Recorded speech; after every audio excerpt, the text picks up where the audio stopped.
Hello, welcome to the the THC Show. I'm your host Neil Magnuson, and this is the Pot TV show where we talk about truth, hope, and change as it relates to THC. And we still haven't come to the ultimate truth of all of it yet. We're getting to the bottom of all these things, and we still have some hope that we can end up with the change that we need to give us the type of legalization that we've been asking for all these decades, and we certainly don't still have. On the show today, we'll have 8 out of 10 Glenn from Cannabis.ca join us for the 420 session and beyond, as always. We have a special guest today. We actually have 2 special guests today. Pat Warnicki is here. I'm going to talk a little bit about what legalization has meant to the Indigenous peoples, what legalization has meant to his enterprises and his businesses in Saskatchewan, and a whole lot more to do with Pat. There's so much going on. And Dana Larson will probably find the studio this week and join us just a little bit later. I'm looking forward to what he has to say about the raids on his mushroom dispensaries and what all that might end up with. Oh, what's it all about then, eh? What is it we're looking for? We're looking for freedom. Freedom. Freedom, you know, the right to do or not do whatever you want to do or don't want to do unless you're bothering somebody else in a significant and demonstrable way. Unless that is the case, whatever it is that you're doing is nobody's business but yours. Certainly not the business of governments who have been installed as elected people in what is a so-called free country. This is not where your rights are being protected where they're supposed to be. That's what's supposed to be going on here. And we just had Remembrance Day. So we just had that day once a year where we all get together and we remember. Lest we forget, they say. But lest we forget what? That a bunch of people's children went out and shot each other dead over property? Is that what we're supposed to remember? Is that what they did? No, that's not what happened there. Now, it may well be that those that were sent off to war were but pawns for a corporate elite that was after property and oil rights and all sorts of other things like that. But the men and women that went and fought in those trenches and ducked from those bullets that were flying overhead and were willing to sacrifice their lives were not doing it for corporate interests. Nobody would do that. They were doing it because they had been sold a narrative that registered with them in such a way that they felt they had to do what they did to protect the freedom of those that were coming in the generations to follow. Really, for those individuals that were willing to put their lives on the line, it was about the quest and the perseverance or the maintaining somehow of some semblance of freedom. That's what was at stake for them. That's what they were fighting for. That's what they were willing to die for. I think we shouldn't forget that. I think we should routinely remember that our forefathers cared enough about us that they were willing to go and don arms and take bullets to preserve that freedom for people. I think that is a very, very powerful thing that happened. And even though most of us today weren't there to really witness it, a lot of us today are old enough to have witnessed the outcomes of it and hear all the stories about it and year after year go and give tribute to those people that fell to save us or were willing to put their lives on the line.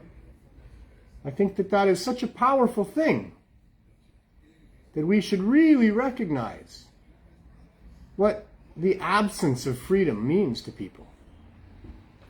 What dictatorial rule or the rule of kings and pharaohs and tyrants over the years has meant to the average people like you and me. Already, we here feel the pressures of the corporate elite as being applied to us through the public servants. that we're paying out of our money to protect us from that very type of pressure. But that's been lost over the years, it seems, in what it is that the public officials believe their job is and what the public accepts from them. The public has just continually moved farther and farther and farther away from remembering what it is that we're really supposed to be protecting here. The efforts of those people that went before us, we can't thank them enough. But we can honor their efforts by continuing the fight for freedom and maintaining the vigilance necessary to make sure that we're all free. And if one of us is not free, then none of us are free. There is no groups or minorities that deserve more or less freedom than anybody else. Freedom is an individual thing. It's not about groups. It's about individuals. The only special interest group when it comes to freedom would be children. They should have special rights. But everybody else just needs the basic right to do or not do whatever it is you want to do or don't want to do without harming other people, and then without interference. But what we've evolved since those brave men and women went and put their lives on the line is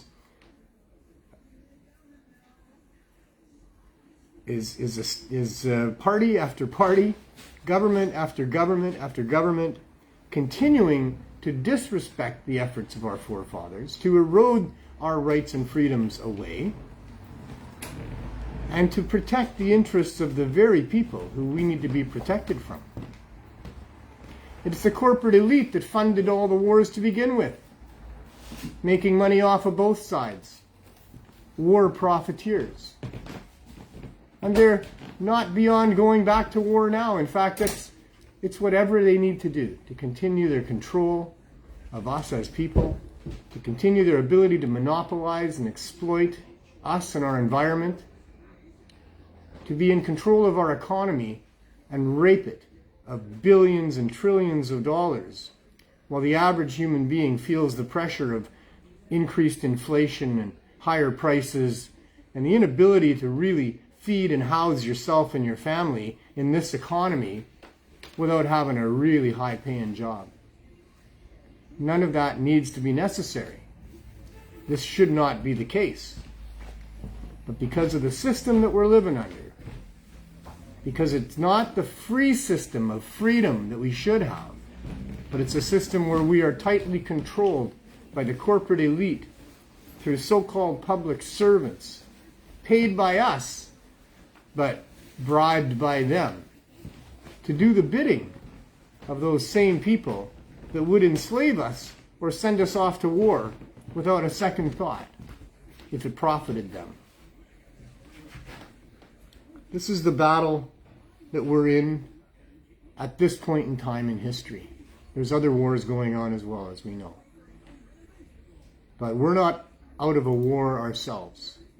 The war on drugs, which is actually just a war on people who would disobey public servants about which drugs and substances they want to have a relationship with, that war on drugs rages on.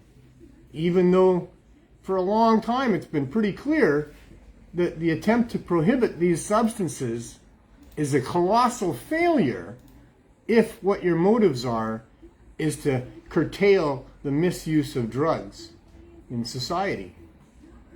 Probably a huge success for those people that want to profit off of the attempt to prohibit these substances.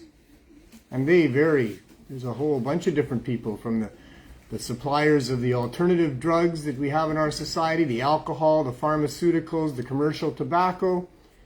Those people are quite happy to have cannabis and the other plant medicines eliminated from competition for them. All the taxpayer dollars paid to the enforcement side of trying to annihilate the use of these plant medicines, and all of those people who profited off of that. We're going to find out when we talk to Pat a little later on about the government making promises to protect the interests of the retailers and licensed producers in the Trudeau cartel at the expense of the Indigenous communities who would like to take control of their own medicine, as they certainly should have every right to do. No, the prohibition of cannabis is not over. It's simply moved into a new phase of prohibition, where the biggest gang in town is the government itself. The Trudeau cartel in Canada, which has rich families in different provinces in control of how it's all rolled out and who gets to have licenses and who doesn't. All of that stuff is not at all what we have been fighting for a long time. This legalization is by the rich and for the rich.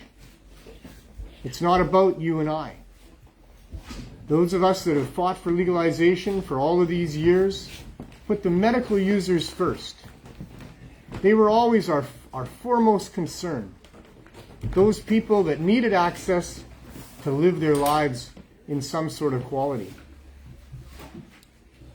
We had medical dispensaries that boldly opened in the face of criminal sanctions against such things for 20 or more years here, almost 30 years now. That started here in Vancouver with the Compassion Club. Because as I said, our efforts were primarily centered around those people that needed it the most and those people that were suffering the most from prohibition. So legalization comes along, and Trudeau decides that what's really important is maintaining the high prices on cannabis, allowing rich investors to profit off of that. And those people that need it for medical reasons, they can be damned. Although that's not what Mr. Trudeau said on his run up to being the Prime Minister. He said the medical patients would have nothing to worry about, that they'd be able to access easily within the legal framework that they were putting together. And then they went about closing down all of the medical dispensaries and allowing only government non-medical dispensaries to supply cannabis to people. So we're not done our fight by any means. We need to continue the efforts that have been going on with the activists around the world with respect to cannabis until they get it right, which means that farmers have low barrier access to the marketplace. It means that the marketplace has low barrier access to cannabis, and that means that they can charge what they want. And there's not a bunch of taxes and fees that boost the price and keep the price up there. And it's not a closed cartel where only those that have enough money and connections can get those licenses, and everybody else is still a criminal. We still have a lot of work to do. And as I mentioned off the top, this is about freedom at its core.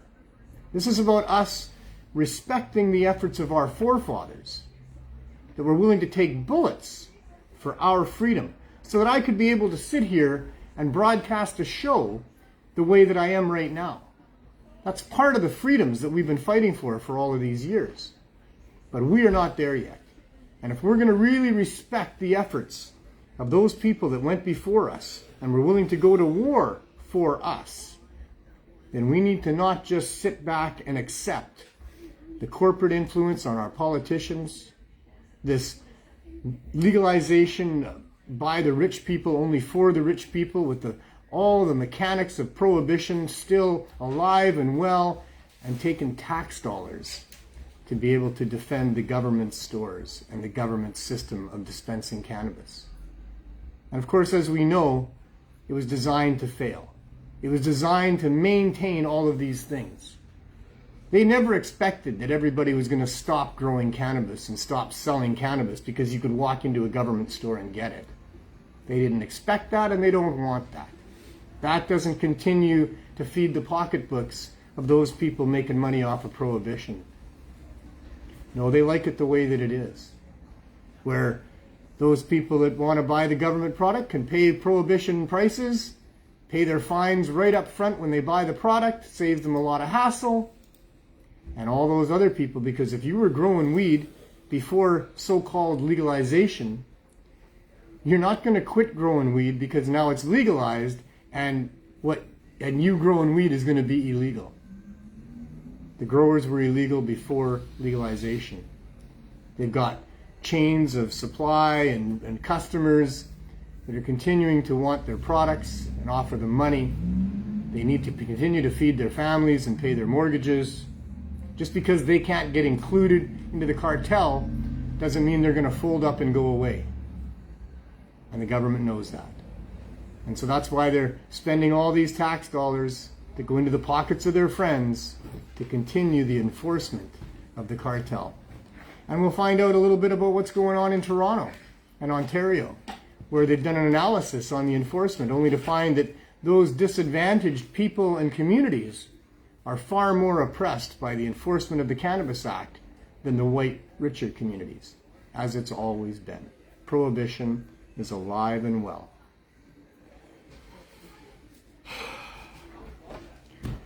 Just when you thought it was all over, eh? It's great for those people that have cannabis on them and aren't growers and aren't sellers of cannabis and that just want to have some cannabis. They can grow 4 plants. They can probably get it from their friends still. They can have a bag of weed and not get arrested. That's a real serious positive about legalization. A whole bunch of people now not worried about being criminals.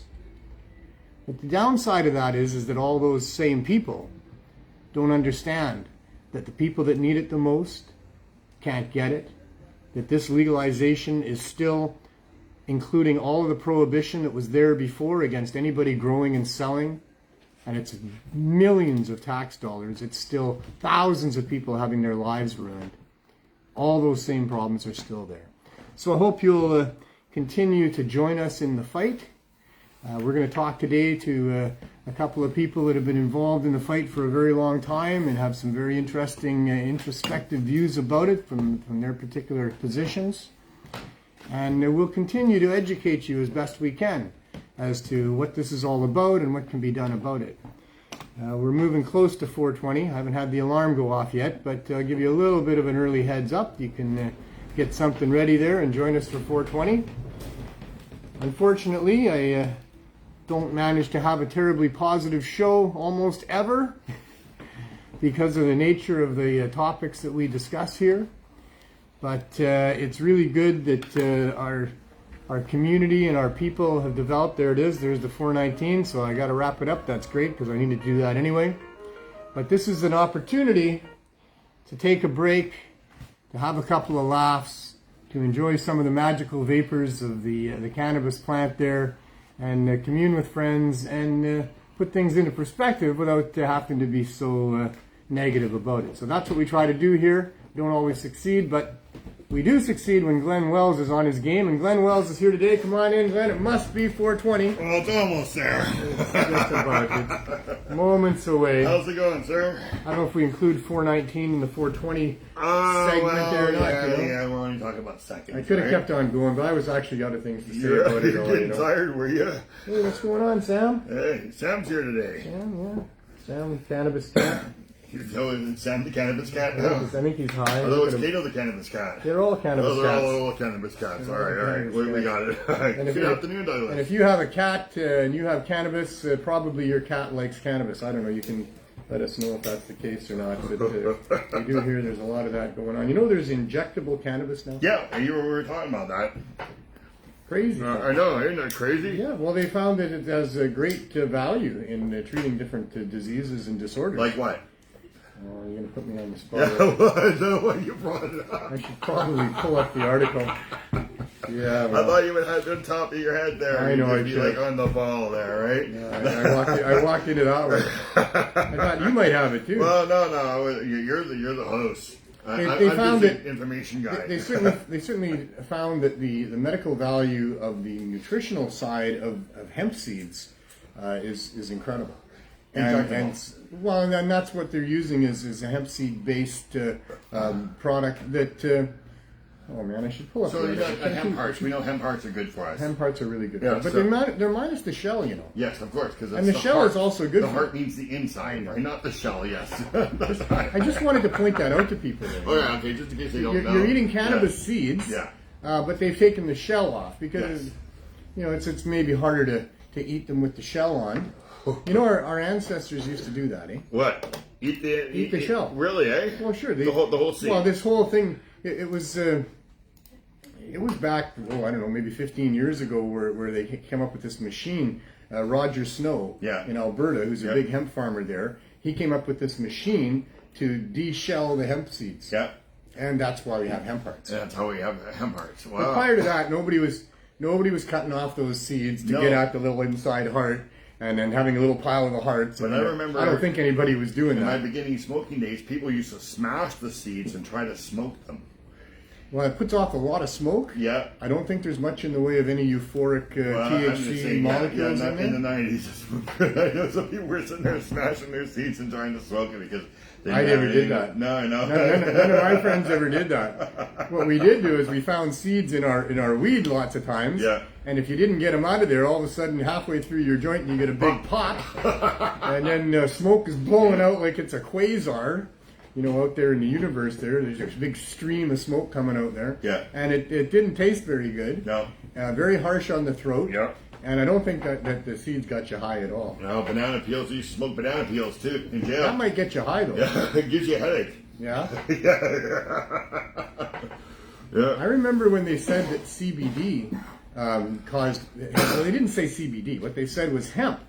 They said, hey, kids, don't be out there, raiding those hemp fields with those big colas because that's just not THC in there. And you'll smoke a whole bunch and you'll just get a headache. Yeah, sure. Well, it turns out that's CBD, and I don't think the headache thing was real. I think No, because we have CBD weed. We have ACDC, a CBD weed. There's another one out there too, right? I know. It's a Haley's Comet. So I don't think that was ever based in any fact, as so much of the misinformation was.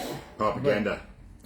When it comes to propaganda, there ain't nothing comes close to reefer madness. Yeah. And all the lies that have been told over all the decades. We're in over 100 years here in Canada. There's a book in the States where they put together William Randolph Hearst's lies that he told in his newspaper, where he was attributing.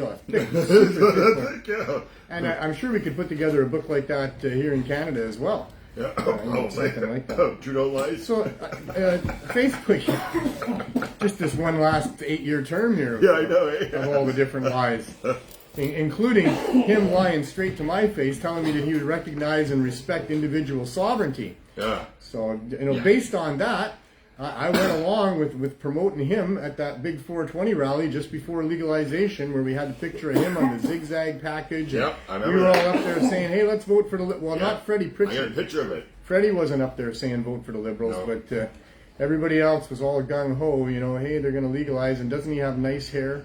Does he have nice hair? He's so cute, Let's vote for him. He'll be nice to us. Yeah, And, right. I listened to what Freddie had to say, and I said, geez, Freddie, I think that's just in there because they had to kind of, like, in print, satisfy those kind of prohibitionist type people. Yeah. But they're not going to really, the real legalization won't be like that. And boy, he was right and I was wrong. He wasn't right about the fact that they would stop me yet. Yeah. And those people Yeah, like them me. stopped you, but they tried. But they're really trying. And same with Ted Smith. They tried really hard to stop him. Yeah. And there's others as well. And we're going to get into some of that. Yeah. So, no, we're only 4:25 here. Yeah, I know. I was going to stick around for 5 more minutes and then I'll get out of here. we'll And bring in let the two guests. I didn't get to ask my two I don't think guests we get 3 of us on this. if they wanted to both be on at the same time. Well, we don't have to. I know. Well, Because we didn't we didn't didn't know. discuss because we didn't know exactly. Right. so I still have to think about it. We got to wing it. We wing it. We'll wing it. We wing everything on this show anyway. Oh, my kingdom for a teleprompter. And a studio audience. Yeah. Oh, you got an audience. And a fact finder. We got the cats. I don't mean to belittle the actual studio audience that's here. That's his Christmas list for this year. A teleprompter, a studio audience, and what else? A fact finder. A fact finder, okay. A fact finder would be good. Well, that would be AI. AI could do that. AI would do that, yes. You know, so I'm going to take the pressure off of me. Yeah. You know, I throw out there something and you say, well, what are the facts? And I don't know. I should have read the Check article. that with I did facts, read it. Yeah. You know, about the injectable cannabis. I did read it. But it, you know, not enough of it stuck that I want to start trying to regurgitate it at this point. I need to make sure that I'm accurate about the facts that I put out, so I'm not going to tell you. So are we? I'm just going to say that oral injection. Well, what they showed in the picture was a drip. A drip. So an intravenous drip. Oh, so an IV drip. An IV drip. Yeah. Wow. So you get a. So I don't know that they're actually injecting. Hey man, give me a bag. Just lift me up, right? We used to joke about that. Hey man, go to weed I could inject into myself, you know. And now here we are.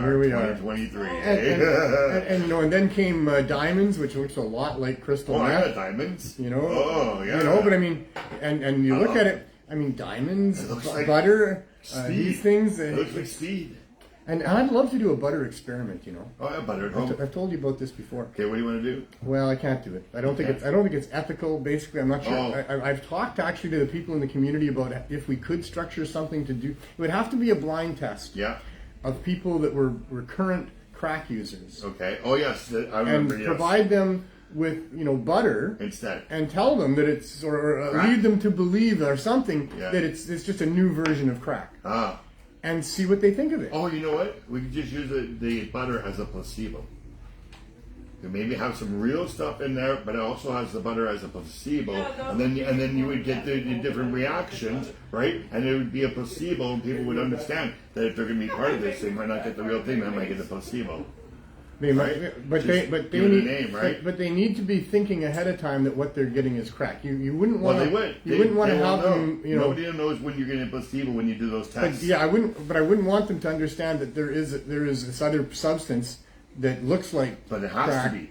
In order to do a test, all these lab places do a placebo and a well, I'm not saying not. I'm not saying don't have a placebo. I'm not saying that. Yeah, but I'm not saying that. In fact, your argument is sound on that. I mean, there probably should be. Yeah. But what I'm saying is that I would like to have current crack users who are not aware that they're being given anything during this test that it isn't crack, although maybe there would be a placebo. We could tell them that. We could tell them it's a different substance to see if they'll. Some people would get a placebo, and some people are going to get the new crack or whatever it is, right? Yeah, maybe, yeah. And just see, because I think that the experience of hitting butter hard, like that, would be similar to some degree to the getting your bell rung with hitting crack. Uh-huh. And it might just be enough of a hit for them that they're satisfied with the effect, the potency of the effect, and it might be that they really like the effect of it better than they like the effect of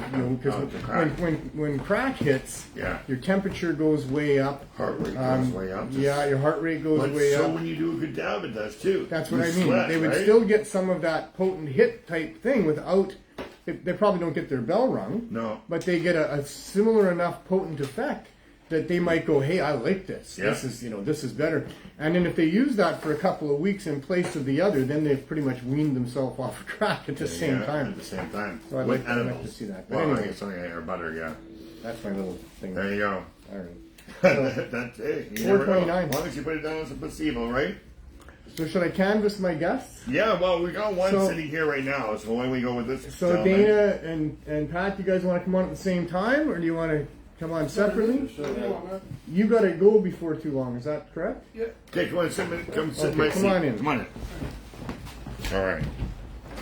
Grab it. Dana's just chilling. Looks like he could use some chilling probably. He's been pretty busy last little while. Pat Warnicki, for anybody who doesn't know, he's been on the show before. Run the Best Bud Society in Saskatoon there, and so much more than that, and especially your life has changed since you were raided and arrested along with Jerry Martin and Jason Siemens back. How long ago is that now? 7 years? 6? So almost 6 years, going to 6 years now. 6 years. Wow. And that certainly changed your path and changed your life. Eh? Yeah, for sure. We definitely we didn't continue with what we were doing at the time. We couldn't. Right. In Regina. And what you were doing is you had a real nice shop in Regina. You had a bunch of members and putting out a bunch of stuff, right? Yeah, correct. Yeah. And so you brought that before the courts. It became a charter challenge. Just to update the people watching, how did that work out? Sure, charter challenge went well. I'm still under, unfortunately, with a publications ban and the gag orders, so I can't talk too much because we're still facing our charges. Although we were successful with our charter challenge, we still have to face our original charges, and we have a trial by jury. So because of that, we have a little bit of a lockdown on what we can say and can't say here. I see. And they seized a bunch of your products, and that's still up in the air as to whether you're going to get those back at the end or whatever. That's still correct. Yeah. So they took a lot of our products from Regina from 2 raids, and then that's on the line to get all our stuff back, as well as obviously clear our name and move on with maybe opening up some information that we need to open up for the general public. And so, in the meantime, over the last while, you've been working as a consultant with Indigenous groups with respect to controlling their own medical cannabis programs and things like that. Can you tell us something about that? Yeah, that's what we started doing after Best Buds was shut down. We started helping communities across Canada, right now from Alberta all the way to New Brunswick, with their community stores, whether it be a private, like a CP land store, whether it be a community-owned store. We did all the governance, bylaws, referendums, everything put in place, as well as the actual design of the stores and training of the employees, to make sure they had a successful store to bring, obviously, medicine to the people. So there's a split, basically, on the Indigenous communities between working with the government and having government regulations involved with what's going on, and other groups that want to control their own medicine, as I think they have every inherent right to do or should have, within our charter, within our country, and the agreements that we have. How do you feel that this recent Supreme Court case that ruled against the retailers and the licensed producers who were suing the government because they said that the government had made promises to them about using taxpayer money to run a protection racket against Indigenous workings within their own communities with cannabis and not working within the government? I mean, that just blows my mind. Yeah, I mean, that's crazy. It goes against the government's own Truth and Reconciliation recommendations that they came out with. Obviously, trying to suppress the economy of these communities is obviously for colonial interests is pretty disgusting. I think it should have been the Indigenous people bringing that suit against both the government and the retailers for entering into that agreement. Yeah, and maybe that can still happen. No doubt. I think this is open up some eyes. And I'll tell you what, in the last few years, back in 2018 when legalization first came, there was a lot of communities originally looking at following the government program. A lot of communities did. A lot of communities started LP grows, a lot of started retail stores. But over the last few years, as the truth has kind of come out about the industry and what it's done, and that it's not really helping, obviously, medically with their communities, there's been a change of heart. And, for 3 years, we didn't get any phone calls. And all of a sudden, last year, we've had our phones blown off the hook, with communities calling us and saying, hey, listen, I think we're going to go from a licensed shop to maybe a sovereign shop. What can we do? How do we make the first steps about going about this? Right. And it's even going further now that they're looking at doing nation international trade and transport for cannabis to other countries. Why not? I mean, that's happening throughout the world, actually. I just see that Portugal in the last fiscal year has exported 12,000 pounds of cannabis into other countries and what have you. And, they're not alone. There's other countries that are doing that as well. And as we talked about in last week's show, that's what the real agenda is of the licensed producers here in Canada as well, is the export marketplace. That's just huge. As these other countries have quite tight restrictions on what cannabis can be brought in there and what it can be sold for, it's very, very lucrative. We've got people watching in New Zealand, for example, where they have a medical program down there, and so you can get cannabis through the government. I think they get some of it from Tilray or from Canada here, maybe Canopy, and it's $300 an ounce. For a medical user to be able to purchase this cannabis. More in a lot of cases. And more in a lot of cases. That's a really pretty sad product. It is, yeah. We're actually working with New Zealand with a couple groups, Maori groups right now, talking about creating their governance and their sovereign acts as well. So they're not all willing to follow the government plans down there as well. Right. So you've had some success with these Indigenous groups, or some of the Indigenous groups, with operating their own sovereign shops for sure. Indigenous Bloom, have you had anything to do with them, or what do you know about them? No, they're their own thing. I haven't really crossed paths with them. I've seen them around. They're doing their thing. We don't really kind of follow their brand name, if you will. Right. We help communities create their brand, do their thing. What I saw there, I haven't gone into their stores and talked to them. The prices are quite high. The packaging is trying to look like government packaging. So even though they're not following the government regulations and licensing, they are still trying Follow to, trends. do what they can to be in compliance with all of those different things, which I don't think it should be the case. I think that, I'm kind of relying on our Indigenous brothers and sisters to bring forward a low barrier access program of some sort, or dispensary system of some sort that allows for farmers to just produce cannabis and then decide what they want the marketplace to pay for it. And then, because there's great demand for cannabis, and there's demand for high-end cannabis for sure, but there's a lot of people that can't afford that, and especially the people that really need it. And with what we're finding here with the opioid crisis, when it works so well to assist people in getting through withdrawal, it needs to be available with low barriers to allow people to have easy access to it. So I'm really hoping that's going to be the model that comes forward from the Indigenous communities, is, hey, we can grow this stuff. It's no harder to grow than most other plants, although you can grow it indoors and spend a lot of money on growing it. But it can also be brought to market very cheaply, like other fruits and vegetables, and processed at home. It can be dried at home. It can be cured or whatever as well. People would figure out all that stuff as well, if it meant that they could walk into a marketplace and purchase it at some reasonable price that they can afford. So I'm really hoping that, there's going to be some push from the Indigenous side of things to let that happen. I think there is a push for that. I can't speak about everybody's companies and what they do and don't do. There's obviously some greed out there, and we're seeing kind of both sides of the coin. But what happens, that in my personal experience, is once there's more than maybe one store in an area, there sometimes be competition, right? So it helps drive the price down.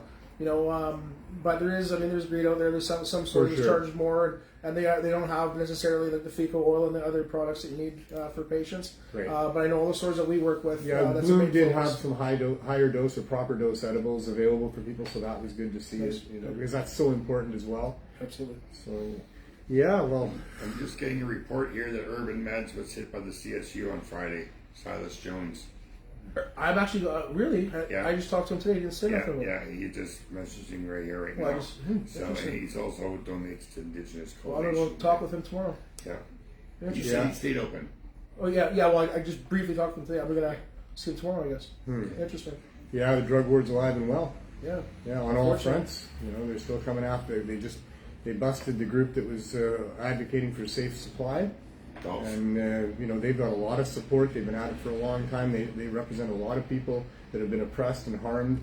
And yet the government's, their statements from the police are as well, this is illegal activity and we just can't have that going on. Yeah. Well, what do they expect when they have a system where the only answer for people is to have an illegal... There's always an excuse. We met, going back 5 years now, with a few First Nations in Saskatchewan, with some government leaders, some ministers, some RCMP and everything else at a formal table. And at the end of the discussion, to our discussion back and forth with a lot of reference to programs we were doing, at the end of the day, the government basically said, I'm sorry, it doesn't have a DIN number, we can't do it. And one of the chiefs pounded his hand on the table and said, plants don't have fucking DIN numbers. Yeah. And that was it. That was the end of the conversation. And that was... So they're always going to have an excuse. They're always going to try an excuse. Well, same with Health Canada with us, and they're treating it as if it's some proposal, that we're proposing that perhaps if people had easy access to this stuff, and that's not the case. We've been demonstrating it over and over and over and over again with hundreds of people that have now escaped addiction because of it, and still, well, you're not using all government supply, or, we have a policy that Canadians can't have access to more than 10 milligrams per dose of cannabis. It doesn't seem to matter that, hey, this is working. This is working. We have a public health emergency. We're helping people get off but you're not going to let us do that because they're never going to let it. They're never going to let it. The same well, thing with those ministers. The courts might insist, yeah, right? well, that's what we're hoping. We got to hope, but, shit in one hand, hope in the other. What are you left with, right? So, I just we've think had some luck in the courts. You had some luck with your case in the courts as well. Some, yeah. And I think we got a slam dunk case. I think absolutely, you do. So when I look at what Health Canada's got to try to defend their position, there's really nothing there. There isn't, but again, like they're always going to have an excuse. They're always going to find something. They're always going to say. I agree. Well, what they tend to do is they take the decision from the court and then they answer it with not only the bare minimum, but not even up to what the courts are demanding, and they just let that now go back into court. If you got the time and the money, and years after years go by, and they maintain what they're doing. So. Yeah. Yeah, I know. That's the thing is there's too few cases and too few people that are taking it to the end. And well, it takes so long and it costs so much, you know. It's very frustrating and disheartening, and it takes fortitude. It takes staying alive. It takes having a lot of money. It takes having good lawyers that are actually, you know, probably more activists than lawyers. You know, it seems like a lot of the lawyers, even in our movement, are interested in you know, the current status of legalization or making a lot of money off of the cases as they come up, and they're not certainly immune to doing that. So I don't know. We'll just keep trying, right? I mean, what else can you do but keep trying? Yeah, I think some of the recent cases, maybe with First Nations, like you're saying, I mean, it is. We need more than just First Nations. Obviously, stores. You know, we need some stores in the middle of some of the urban centers and stuff. Right. But this is unceded territory here. Yeah, Vancouver's a little bit different than many cities in the prairies in Eastern Canada, right? But I think at the end of the day, you know, we need to get them to city centers too. So whatever we have to do, I mean, cases like yours, and I don't know quite what's going on with Dana, but hopefully something comes out of that positive as well. We're gonna find out. But you know, there has to be some kind of change. But like I said, they're always having excuses for First Nations. They seem to say it doesn't have a DIN number, but they never ever admit in those situations about the fact that Canada signed into UNDRIP, and that people have the rights, and it says in UNDRIP that Canada signed into, the rights to grow their medicines, cultivate their medicines, and have their medicines. So I mean, it's ongoing. It's going to go forever. It's natural herbal medicine. Absolutely. Why does it have to have a DIN number? A DIN numbers are for synthetics. They're for pharmaceuticals. They're not for plants. That's what you think. You know? So, I don't know. They're, like you say, they're just making excuses. In a realistic, logical, compassionate world, the governments would be embracing this and getting behind this and helping those people that are helping other people. But that's not the way we're living in for sure. That's what we are finding out, is that there's a lot of corruption going on for sure. And I'm sure you're finding the same thing as you go through. Yeah, well, there's some things that are part of my case I can't attest to, but there's some things directly related to politicians in our case that once that's done, I'll talk to you directly about. But there's definitely some corruption. I'm sure you'll be happy to do that. I'll be happy to after I'm done here. Yeah, man, for sure. Yeah. Cool. Well, anything else you want to talk about while you're here? No, thanks. Thanks for having me again. I'm excited to hear what Dana has to say, and I appreciate all your efforts. You know, you're a force. You're a very, very important force. You know, as we talked about during the show here, the Indigenous side of this equation is a very, very big one, and has a lot of potential to be able to get it right for the rest of us in Canada as they try to get it right for themselves. And I really hope that you can help them do that, and that they do that. So. Well, I guess I should say I'm actually moving to Edmonton right now as we speak. Sorry about your hockey. Yeah, I guess I used to be one of my favorites as a kid. But we're going out there because we're actually opening up some of the first stores in Alberta. Alberta's kind of the last frontier, if you will, no stores out there. So we're going to go out there and open some stores. We're actively at it for Edmonton. Are you doing this on reserves? Yeah, it's on reserve. We're actively in the Edmonton area and Red Deer area, and we should be in Calgary 4 years after 2 years. So. Right on. Well, all the best, success if if you can at all, and anything we can do to help you, we'd love to. And I want you coming back and telling us more about it. Thank you. You're going to be living in Edmonton, so you're going to be wanting to make some trips here. I'll be wanting to make some trips. Yeah, you're not that far away, and you know what it's like here, and you know what it's like there. So we expect to see some of you. The good life the last few years. I want to. They need a good hockey team there. They do. You know, they need a goalie. And maybe what's going on is Edmonton's just falling to the bottom so that they can rise to the top. And I don't have any faith that they're going to miss the playoffs. They're probably going to just put it into high gear, and who can beat them when they do that? They're pretty good. They got the talent. They do, for sure. It's going to be fun to watch this year. Anyway, it's not been fun for us for a long time since the Gretzky days. It's really never been fun for us to watch hockey here. And this year we started with an 8-1. Shellacking of the Edmonton Oilers, and we've moved steadily forward from there. So we get one year every once in a while, maybe. We'll see if it lasts. But anyway, on that note, what do I do with that? There it is right there. There you are. There we are. All right, Pat. Thanks, Thank you so much. Take care. All right, well, where there's been a dearth of guests on the show from week to week, we are blessed to have 2 guests on the show this week. And my next guest, I couldn't be more happy to have him on the show. He's done so much over the years, and he's still involved in so much. Come on in, Dana. I guess that's it for your introduction. I'm not going to start mentioning all the things that you've done, except that you've been in the forefront of allowing easy access to psychedelics. How many years has it been since you opened the Coca Cafe? And the 3 years we've been doing that. 3 years. And you've been followed by numerous other people who have opened similar establishments, offering mushrooms and what have you, not just in Vancouver, but up and down the coast of North America here as well. I think you've had something to do with some of that stuff. But now there's been a crackdown, it seems, here in Vancouver. And even though there's a whole bunch of other stores, your stores were targeted. Were there other stores targeted as well? No, so we have 3 locations, right? And they all got raided at the same time. I'm not aware of any other mushroom dispensaries that have been raided in Vancouver. Since? Or before either. I don't Right, think but I mean, shops have how been long has raided. it been? Has it been 2 weeks now since you were raided? Yeah, it was on the 1st of November it happened. And have you been charged? No, I was released without any charges or conditions. It was a week after the raid on Dolph, and I think that's more where to look at for connections. I don't anticipate raids in other mushroom dispensaries. Do you but think we'll they were see. looking for harder drugs, maybe? No, but we do sell other stuff, right? We don't just sell mushroom. We sell LSD and DMT and coca leaf, and those are the 4 things on the warrant: coca, LSD, DMT, and mushrooms. And I'm kind of surprised about the coca. In a way, coca, it was a Schedule 1 drug, coca leaf. So the coca plant and all its derivatives and cocaine and the leaf, they're all in Schedule 1. Right. Which doesn't make any sense, but the whole concept of scheduling doesn't make any sense either. Right. But I never really thought, the coca leaf doesn't really come with the news a lot, it doesn't really seem to be a big thing. But anyway, they took all our coca leaf, they took all our stuff, and I feel like it's because I'm loud and because we are very supportive of Dolph. I was the biggest donor in terms of You're at all their putting money to rallies. them. You know? Yeah, and I was doing fundraising for them on Twitter and stuff, and I think they're doing very cutting edge stuff, and I think it's an embarrassment for the BC government. I don't really think this is the VPD. I got issues with the VPD, obviously, but at the same time, I don't really think this is the VPD themselves being we're going to get that Dana guy. I don't think it's originating with them. I think that there's pressure from other levels of government and other police forces as well. We do mail orders, too, across Canada, and I remember I was looking back in 2015 when we had a lot of cannabis dispensaries, pre-legalization, and there were stories about the RCMP being in the news saying, if you don't start busting those marijuana shops, we're going to come to Vancouver and do it for you. And they were threatening. Wow. The VPD were like, no, fuck off. This is our jurisdiction, right? But there are those challenges there. I don't know what's going on necessarily behind the scenes. I remember back just post-legalization when Mark and Jody were trying to open more cannabis shops in Toronto and Montreal, and they got raided in Toronto.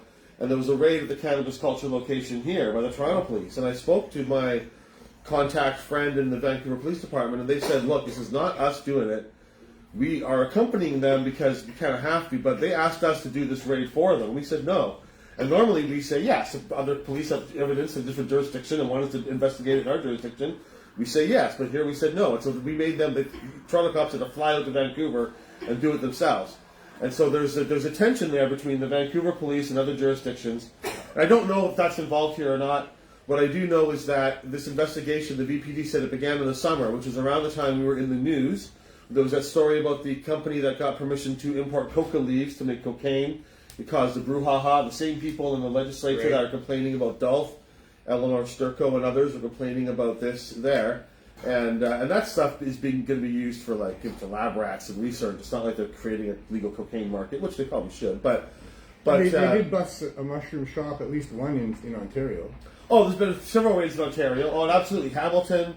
Some of them got raided multiple times. Our friend Brittany was involved in some of those there and that. But they've been quite active. In Vancouver, shops have been shut down, but not with police raids. They go after the landlord. They use the bureaucracy. They use those kind of things, right? And they were doing that with weed dispensaries. Exactly, and that's sort of what we expected. And we have a bunch of legal stuff going on. I mean, you're always aware there's a chance of a raid in this kind of business, right? But I didn't anticipate it as much as I should have. I didn't think it was going to happen, largely because we've got all these other legal things happening, and typically they wait till those things are played out. Yeah. We've got 3 locations. Hastings, we've got a business license to operate as a cafe and a retail space, and they're trying to take that license away, and we're in court talking about that. Is that the December 6th thing? No, this is so on Broadway, we also got a license as a retail outlet. There, the city was different. The chief license inspector came by and said, shortly after we were in the news, the chief license inspector came by. We opened in February, and then in early spring, he came by and said, "You're violating the terms of your business license. I'm going to take it away." And so we appealed that in 2 directions. We appeal it to the courts, and we're in court, and our lawyers are very confident. Jack Lloyd is very confident about how things are going in court, that we're probably going to be vindicated, and the court will order the city to let us keep our business license. But there's also a separate track of going to the city council. And so there's a hearing on December 6th where 3 city councilors will hear our lawyer. I hope the public can speak, but the public can't speak. Jack Can they be there? Yeah, it's going to be on Zoom and at City Hall, is my understanding. Our Jack can maybe call witnesses, but if Jack says, I got 100 people who all want to say how great the dispensary is and how great Dana is, they're not going to listen to all that. It's not like a court where they have to follow certain procedures. These councils can do whatever they want. It's a political decision. They can listen to nobody, they can listen to everybody, they can make a decision right away, they can put it off, whatever. I'm not super optimistic about the results of this, but I am a little bit, because... And it's a bit hard to understand what's going to be happening, because it was originally scheduled for November, and then it got put off because our lawyer got COVID and things had to get delayed. But there was going to be 3 city councillors on this hearing, and at that point it was going to be Adrian Carr, the Green Party leader, Christine Boyle, who's from the One City, and then Zoo from ABC. And so although the ABC, which is kind of the right-wing police-friendly party in Vancouver that just took over, they dominate city council by a huge amount. But this committee, they'd only be 1 of 3 votes on it. So if the other 2 councillors, both of whom are quite progressive on drug policy stuff, Adrian Carr especially, I know her. Yeah, I haven't talked to her recently, but we know each other. And She was here recently, actually. She's spoken at events of mine for Sensible BC back in the day, and that. So if those 2 councillors decided to say they vote to let us keep our permit or to add conditions or something, that would also politically kind of put a challenge to ABC. Now they have to either overrule that or create regulations or do something, and it would be an interesting political move, and one that I think would support. Because my argument to I don't even get to speak, but the argument I want Jack to make is, look, these places are coming anyways, and you're not going, whether you fight them or not fight them, more shops are coming. We went through this already with cannabis shops. The city didn't really use police raids, but they didn't license anybody either. They waited until there was over 100 shops in the city, 3 years before legalization. Then they go, okay, we're going to write business license rules, and the rules they write are such that the majority of the locations that have opened aren't in compliance. And so then they spend a lot of money in court, fighting and going on for years and years. If they want to pass these bylaws now, and I don't know, I mean, I'm not thrilled with the bylaws of our cannabis dispensaries. They're better than nothing. Should be more open. But if they want to have some kind of control at City Hall, they should pass that stuff now. Because new shops will follow the bylaws if they can. But once you're open and you've been there for 5 years, and then they tell you, oh, actually, you're 5 meters too close to a school or whatever, obviously it makes a difference. So I'm hoping that they will try to realize that this is coming. They can't really stop this, but they can gain a certain amount of control if they decide to put bylaws in place. Right. And so at the same time as your mushroom dispensaries were raided, the CSU was raiding your cannabis dispensary? Yeah, we have 2 cannabis dispensaries, one on Thurlow in the West End. That one didn't get raided. That one got raided once and only time in December 2019. I remember it well. So it's been 4 years now. The Right? APD were there as well. Yeah, and I was so mad at them. And I went down to the police station for a couple of days in a row with a bunch of other people and signs and yelled at every VPD we could find. And eventually somebody came and talked to me and said, look, we were there, but we were there to protect the employees of Dana's shop from the CSU, because we never know what these people are going to do in our city. Yeah, the VPD aren't they're there to keep the peace, right? Because the CSU aren't, the VPD aren't, and sometimes the VPD do it better than others and not, but they're not, it's not them doing it, they have an obligation. Same when the cops came from Toronto, they were like, look, we have to accompany them when they do this. We can't tell them, no, we're not going to go with you. We said, no, we're not going to do the raid. But if they fly out here, we kind of have to, be there. And they all work together. So to a certain extent, the cops just can't tell other cops, fuck you, we're not going to. They have to, the VPD are pretty rebellious. And I said, a lot of complaints with the VPD and a lot of issues. But they do, when it comes to some of those drug policy stuff, they do stand up for it more than a lot of other police departments. So the CSU, they just took your... I didn't even know what was happening at the time. But they only came to our Hastings location, 651, next door. 651, right next door to our cannabis dispensary, our mushroom dispensary. Right. They took all the money and all the cannabis. Right. So that cost us a couple of tens of thousands of no dollars. charges out of that? No charges there either, and unlikely for any to be laid there. But so your other dispensary busted back in 2019. Has anything come out of that? There was no charges came out? No, they lost a lot of staff. Our lawyer did a bunch of lawyerly stuff, but there's no charges. And the CSU isn't a criminal thing, right? They don't usually press criminal charges, but they do institute fines, and they can put a fine in place which is equivalent to double the value of whatever they seize. So did they do that? They have put fines. We haven't paid any fines. They have asked us to pay fines, and we are also paying our lawyer to fight those fines. Hopefully the amount you pay a lawyer is less than the fine would have been in the end, right? But But they And might even if still not, the elect them, satisfaction of beating them would be enough, probably. yeah, I mean, I guess they can always come back and do it again, right? But I mean, it's been 4 years, so I don't know. Sometimes. So, are you in line for a license then from the province for your two cannabis dispensaries? I mean, they're not. I mean, people say they're mine, and they're sort of mine, but really, I'm a director of a non-profit society that operates things. I don't own them. I don't own the mushroom dispensary That's a good either. distinction. I'm the founder, the creator, the spokesperson. But I don't really own them in the sense that it's all my stuff, right? If I left, they would still exist and still have this structure, right? So, no, I forgot the question. Are we on line for a license? Yeah, at Thurlow, we're slowly applying for a legal license. Which I'm okay, actually. I don't really. I mean, it's not just my decision, but having a legal cannabis shop is not particularly interesting to me. Right. Not that I'm against legal shops existing, but for me in my work, I'm more interested in changing things than I am in. I got to get into this so I can have a legal weed shop or whatever, right?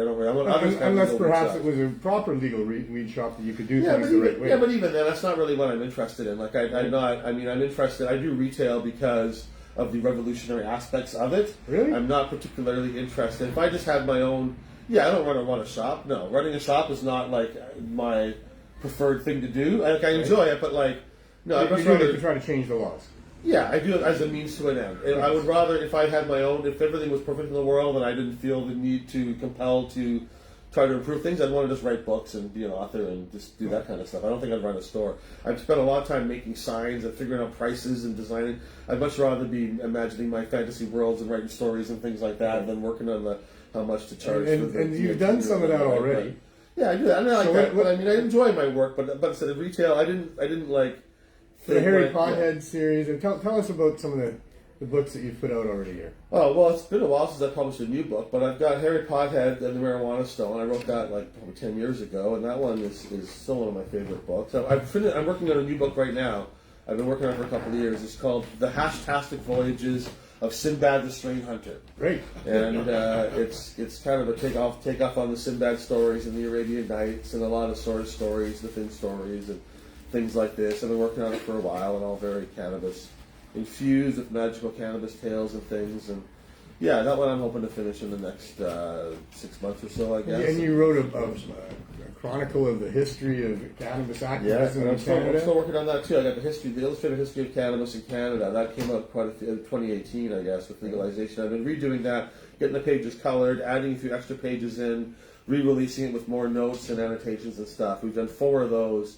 It's going to be a 9-comic series. Number 5 is pretty much ready to go, and then we'll try to get the rest of them done. So how do people get a hold of these books that you've written? Potheadbooks.com, right? and also DanaLarson.com, my stuff all there as well.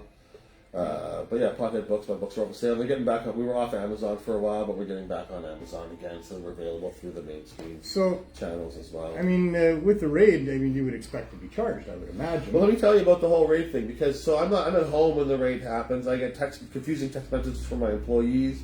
I realize what's going on, so I call Jack Lloyd, our lawyer, and he says, Dana, don't go down there. If you go down there, they're going to arrest you as soon as you show up. If you don't go there, they're not going to arrest you tomorrow, but if you're there, your name's going to be on that warrant, they're going to arrest you. If they arrest you, they're going to put charges and conditions on you. Those conditions could be, you can't go back to your shops, you can't sell mushrooms, fairly reasonable conditions, and then you're not going to be able to do your businesses, so don't go down there. And I'm like, but my staff are there, I can't hide it in my house, or my staff are there. I mean, some of them were kind of temporarily under arrest. Nobody was taken away. Nothing very harsh happened to our staff. But we lost a couple of folks quit. They couldn't handle the pressure, or they're like not Canadian citizens, or they have reasons to worry. And I totally get that, right? But it is unfortunate. But I'm like, no, I got to go down there. So Jack's like, all right. So I go down there. I drive down to the Hastings shop, and I do a little Facebook Live, and I talk to the staff a little bit. And after 10 minutes, the cops come out. Dana, come with us. You're going to be under arrest. And they handcuffed me. Let me talk to Jack a little bit. They handcuffed me, put me in the police truck, and take me down to the station. And the police are all as nice as they can be while you're handcuffing somebody and putting them into a metal box. Are the handcuffs tight? No, they make them. They're all polite. They make sure they're not too tight. They lock them so they wouldn't get tightened by accident. And they're all nice. That is very nice. So none of them were never. I mean, they're still locking me up and putting me in a cage, but. They weren't. Yeah. They didn't. They could certainly put the handcuffs on tight and and they can, boy, I'll tell you. Do things like that. And my experience, in fact, I mean, across the board, my personal experience with VPD have all been pretty good. When I was a kid, one time they shook me down for weed and bullied me and made me take the weed out of my bag and put it in the ground and step on it just because with the power of just threatening me because I'm a kid, I didn't know. And that wasn't very nice or whatever. But, I've worked with the VPD at 420 protests and stuff.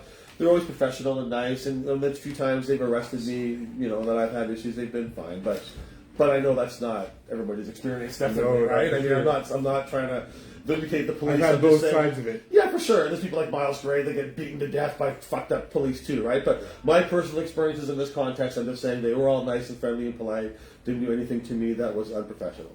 They put me in the room. They took me to the place. They put me in the room for 7 hours. But after about 5 hours, So when you say room, this is a room with bars? it's the holding cell at the VPD station. So you're in a little tiny room. They have a little window, and they can close. They have a little window. If somebody comes by for a few minutes, pokes their head in, looks to make sure you're still alive, signs on the wall, this person's still there. And They bring you some cheese whiz or they something? didn't bring me any food. They let me use the washroom a couple of times. Nice. I've been before where they brought me food, but they didn't bring me. It's kind of like being in a torture cell, because although I'm okay, I mean, you're in a little room, which isn't fun, but all you hear is the moans and wails and the screams of other people. Right. Help! People, I'm injured. I'm with people in withdrawal, people injured, people just having a real shitty day, people that are drunk or high or whatever. Angry.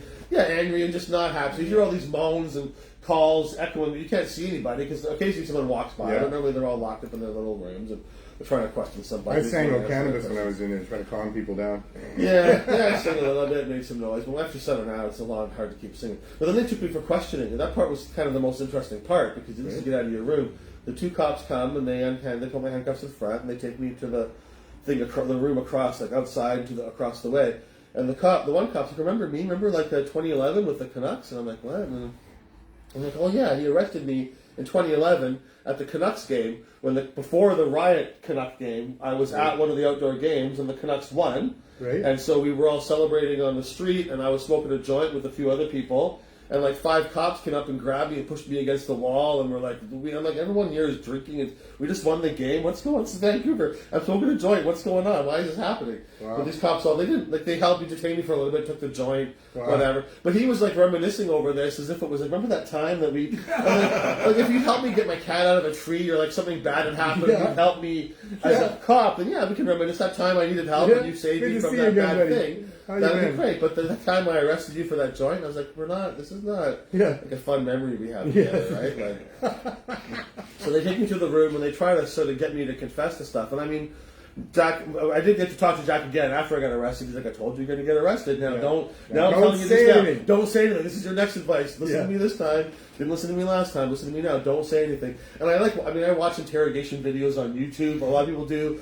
And these people are often like real killers and terrible people, right? But you don't say anything. So the cops tried to get me. Did they have the big light on you? No, it's more just a friendly thing, right? No, you want some water? Yeah, you want good cop, another thing? bad cop? Oh, I believe in legalization. First they ask you, why do you think you're here? That's the great one, right? I'm here because I did this, I did that, I broke all these laws. I just say, I want to go back to my cell. I don't want to answer any questions. I have the right to be silent. I'm going to exercise that right. Well, I believe in legalization too. Why don't we talk about that? I'm like, no, I just want to go back to my cell. Well, you're not going to let all your staff take the heat for you, are you? Like, they're probably all getting arrested right now. You don't want to let that happen. And then, oh, do you have a pet? Do you have a dog or a cat? We can talk about that. He prints out the website. There's pictures of me on the website saying, I'm Daniel Larson. I'll sell you LSD and mushrooms and DMT. And he's like, is this you on these pictures? I'm like, I'm just going back to my cell. I don't want to. So he tried for half an hour to get me to talk, right? The only thing he got out of me, I did give a little speech about how they shouldn't have killed Miles Gray and how cops all stand up for each other even when it's the wrong thing to do. And I understand not all cops are bad, but they are bad because they don't out the real bad ones, right? When one cop does something terrible and the rest of them don't, they all cover for that person. Okay, any institution's got people that do bad shit, right? There's police, every other institution's got people in it that are immoral and unethical. But ideally, you expel those people out and you say that person, you don't want them. You don't all cover for them, right? When you all cover for them, now you're all tainted by that. So I gave a little speech to him about that. He was thinking, I got him talking now. I can. And then I was like, okay, I got to stop talking because I'm going to start saying other things. So I go back to my thing. So after half an hour, I go back to the cell. They hold me another hour or two. Then they let me say you're out without any charges or conditions. Let me go. Which is actually the best case scenario in a way, because if they put conditions on me, I have to either decide, no, I can't leave. I'm telling you, Judge, I'm going to go back to that store and start selling mushrooms again, so don't let me out. Which I don't want to do, because I don't want to be in jail longer than I need to be. Like, I can handle a day or two, but I don't really like being in jail. But you don't want to comply with the But I don't want to conditions. agree and then leave, and then my staff, I can't be like, well, I'm just going to stay home. Well, you guys keep selling mushrooms down at the stores. Right. I mean, I could try that, but that's not Some of them what I would. want. They might, but that's not, and I can't. I gotta be there, right? I mean, the point is, that I don't ask anybody else to do things that I wouldn't do. Right. With that, You know, I told myself before, look, we're like a 99% chance we're not going to get raided. So I was wrong about that one. And if we do get raided, it's 99% chance you're probably not going to get arrested or charged. And if you do get charged and arrested, the odds are that they're really after me. And if I had to, I would plead guilty if I really needed to get a staff person off. But I can't guarantee any of these things. They're all 98, 99%. I can't. I don't know that they're that high. I don't know that you can give a guarantee of that high, 99%. Well, I was wrong about the raid, right? Yeah, I mean, after 3 years. There's a better chance than that, you know? 98. I don't know. I mean, it's hard to say. From my perspective, I never wanted to say to anybody, I can guarantee nothing bad will ever happen from Not at all. You want them to understand that there is a chance. Against it, but I can't. There is a chance working for me in these places, and I will do everything I can to protect you, to keep you safe, to take things upon myself, to get you legal if I need to. But I can't guarantee that, right? And then no one's ever gone to jail for me before, but people have been arrested working for me before a long time. So you must have spent some time thinking about the charges that were coming your way, and what this new path would mean for you. Are you disappointed that you haven't been charged? Because there is a path in the courts for you, right? No. I don't want to be charged. I mean, I'm happy to face the consequences of my actions. But if I had conditions, a street named after you, and an award to put on the wall because you've helped so many people over the last 30 years, you know? When I'm Prime Minister, I can give myself an award for... Yeah, well, you should damn well get an award for sure. But I mean, those kind of consequences would be great. But I mean, I'm willing to face charges and get raided. I don't want to, but I know those are risks and those are part of the thing. You might end up in the courts. Yeah, I don't think they're going to charge me over this. I don't know for sure, but I think they would have already. Why do you think that? I think maybe because, I think that it's not the police that decide; it's the prosecutors that decide that. So the police don't make that choice. So you think the Crown doesn't think they can win? I don't think they think it's. I think. When I look at it, I think, well, if I was the Crown, is it going to stop these guys? Like, there's a bunch of other shops. If they put me in jail, it would definitely put a chill on the mushroom dispensary thing going. They go, Dana got in jail.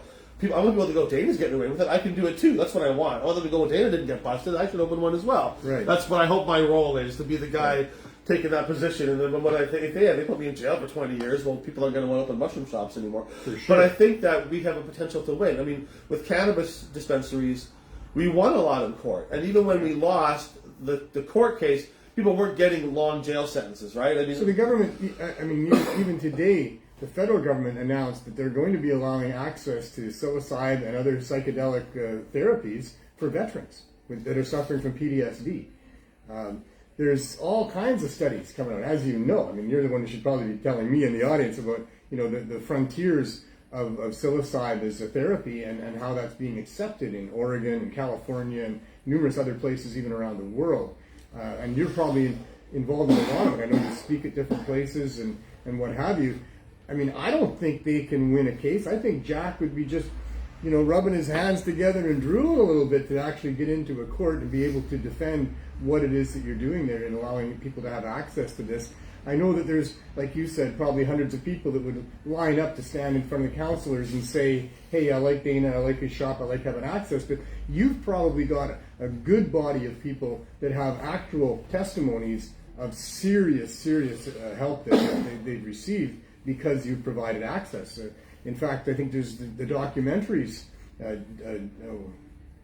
not Dope Sick, what's the one that played here in Vancouver, and you were there and you were on stage. Dosed. And Dosed too. These things, if I was a lawyer in today's world with what's going on in the frontiers and the forefronts of psychedelic research for therapies, I think I'd be really wanting to get into court on all of that and get these laws turned around. Well, the thing about that, what you want in court is good, but it's better, I think, to be I guess it goes both ways, but I'd rather be in court suing the government than facing criminal charges. I feel like it's easy for them to withdraw the charges or to not appeal or to hold back. You want to change a candidate, you got to get to the Supreme Court. And that takes years and hundreds of thousands of dollars, right? And so, if they charge me, we'll definitely do that kind of defense. But sometimes they just don't appeal it. So you win in the lower court, and then they don't appeal it, so they don't get a precedent set, right? And so you win, but you don't really win the overall thing. You got to get to a high enough court and a big enough victory that it really affects the laws all across Canada. And we saw, when we had some pretty major cases going before the Supreme Court of Canada over cannabis, which what I thought were pretty slam dunk arguments. And they were like, well, marijuana is like bestiality and cannibalism, and maybe there's no victims, but it's still not appropriate for society, and all this kind of real stretching. They really stretched some of those legal arguments, I think. And Chris Bennett had the same experience where, he had a slam dunk case for sure. For anybody that witnessed those proceedings, and then in the end, the judge just, I mean, if I look back at cannabis, the courts were our biggest victories were in medical access, individual patients getting the right to access cannabis, and then sort of class action type lawsuits for all patients in terms of access to it. But we didn't get legal cannabis entirely through the courts. That was a political change preceded by a pretty massive civil disobedience campaign kind of normalizing it already. I'm not sure it's all going to play out the same way with other substances, but I do feel like the prevalence of mushroom dispensaries and psychedelic shops is only going to increase over the next couple of years. I'm sure there'll be hundreds across Canada. And I think that does create the conditions. I don't think there's going to be huge protests and rallies around mushrooms like there was around cannabis. Yeah, maybe it's a different kind of a cultural thing in a lot of ways, right? And cannabis, I'm thinking about the early days of Mark Emery, the store would get raided, and there would be police dragging people and punching people, and people very much throwing themselves in the gears of the machine or whatever, right? Yeah. Not that I'm asking anybody to do that for my shop or anything, but and it was a bit of a different thing because those raids were happening regularly. So if they started coming back every week, I think people would start expecting that, but we didn't really know it was going to happen, right? And so it was a bit of a challenge. But and to be clear, I mean, you were back open the next day. Well, we have 3 spots, and so the main one was open the next day on Hastings. The one on Broadway, it took about a week, and then Granville took about a week and a half. Mainly just because we didn't have enough product. Having product, you got to weigh it and sort it and pack it, and we have 3 shops, so it just took a while to get all the product back out there. My goal is always to reopen immediately as soon as possible to be defined and show you can do it, but with 3 locations, it took us 10 days to get the 3rd one open. That's just the way it goes, right? Yeah. And we lost a few staff as well, and so we had to reorganize. But the flagship store was open the next right away, and we certainly weren't. We made sure everybody knew we were coming back, and we were going to open as fast as possible. It took a little longer than I hoped, but at the same time, even opening within a week really is pretty good. Right? Getting our 2nd one open within a week again. So now they're all open. At this point, you're more anticipating a 2nd raid, I would imagine. No, I'm not, but maybe I should. But I'm prepared better for one now. I mean, partly because I took all my stuff, so there's less stuff to take this time. But also, we're going to store things a little differently in that. I mean, it's honestly the things that I lost the most, that upset me the most, wasn't so much the mushrooms, because those are fairly easy to replace. So a lot of mushrooms in Vancouver. I mean, I don't like losing all my mushroom supply, but those are easier to replace. But 2 things they got, which are harder to replace, is peyote. We had a fairly large amount of peyote.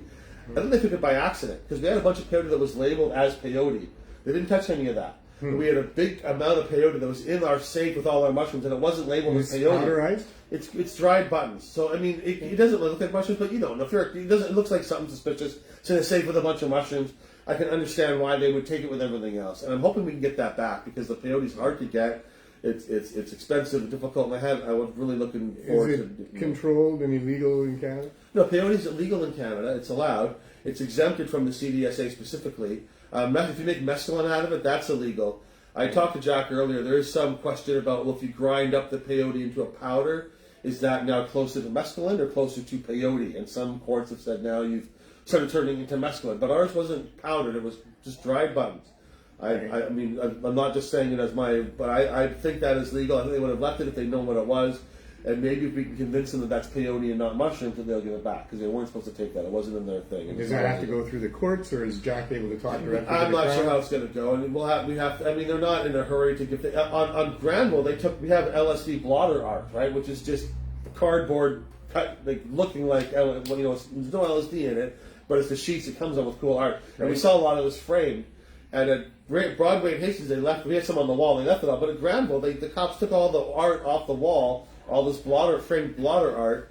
It's not, it's a couple $100 in frames and things, but it's just kind of weird that but they don't know, right? And so they're usually on the side of taking more stuff. But obviously, we're not selling sheets of blotter on the wall for $20 for 100,000 sheets or whatever, right? That's ridiculous. But so they seized a bit of other stuff. And also, we had a lot of coca flower, and that's something that is challenging to bring into the country, and I just kind of got a nice supply going again, and we've had issues with that. They seized a lot of that, but more is still coming, and we're working on it, so we're survivors. And is that what you're using for coca teas? And yeah, to make coca tea, we get in coca leaf and coca flower, and that's you got to import from other countries, like Peru, Bolivia, Colombia, Ecuador is where this is grown, and so And that's a big challenge. That's something no one else is imitating us on.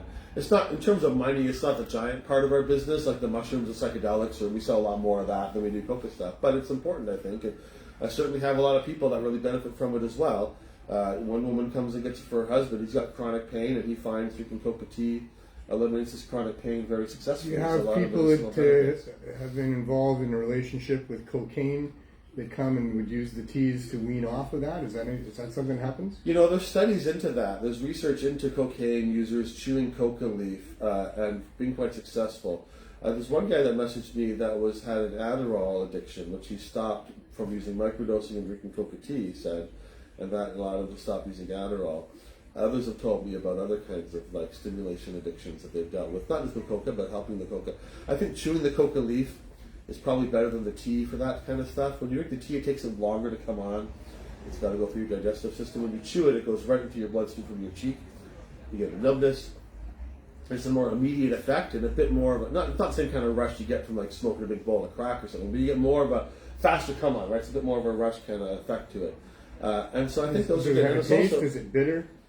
Coca leaf, it doesn't taste great. It doesn't really taste bad. It just tastes green. You know, it tastes like leaves. It doesn't taste bad. You mix it with something alkaline. And often we just use baking soda. Huh? Fair amount of chlorophyll. Yeah. It doesn't taste bad. It doesn't taste delicious. They use a complement. They use different mixes, and you can get flavored ones. So you get mint or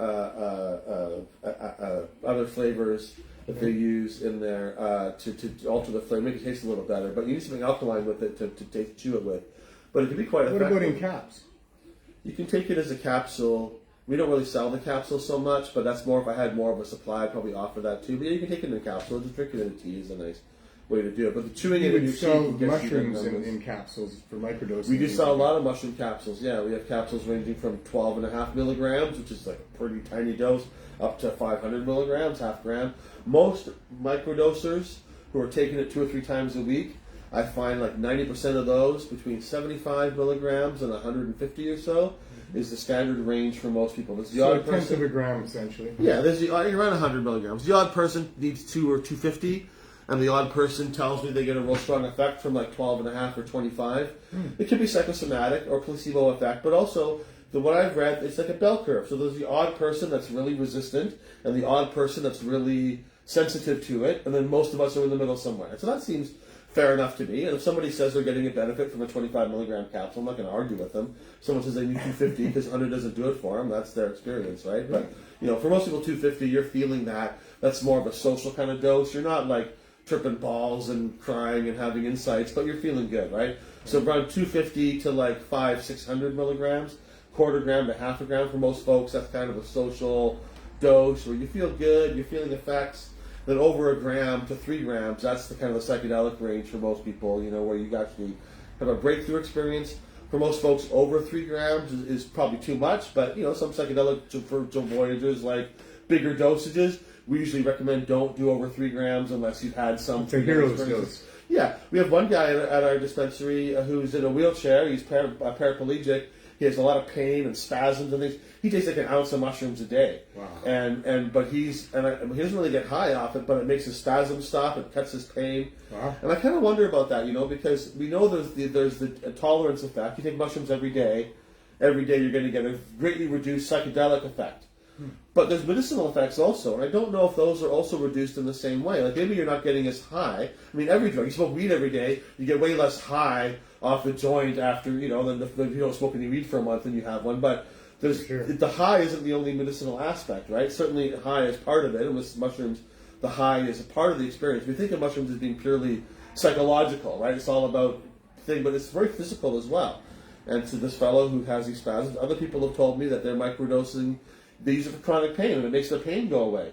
And they have physical, and I do feel, my body feels different when I microdose, and when I take mushrooms, my body feels relaxed and different, and maybe they have tension or things grating or nerves doing things, and the psychedelic experience helps them not have that pain. And even if they're not like getting high in their mind, the pain relief and those physical benefits are still there, right? So, but I was like, an ounce a day, I mean, that's a lot of mushrooms, right? That's a massive dose. We had one fellow that came in access to mushrooms through us, and he wasn't feeling an effect. And I think he took like 12 grams eventually. And I was giving it to him. She said, I just wanted to see, is this going to get you where you need to be? And I don't think he ever really got an experience that he thought was being high on mushrooms. But that's a very unique individual. You know, like you say, that bell curve certainly. Yeah, it could be outliers like that for whatever. So there's a lot of different strains of mushrooms as well, right?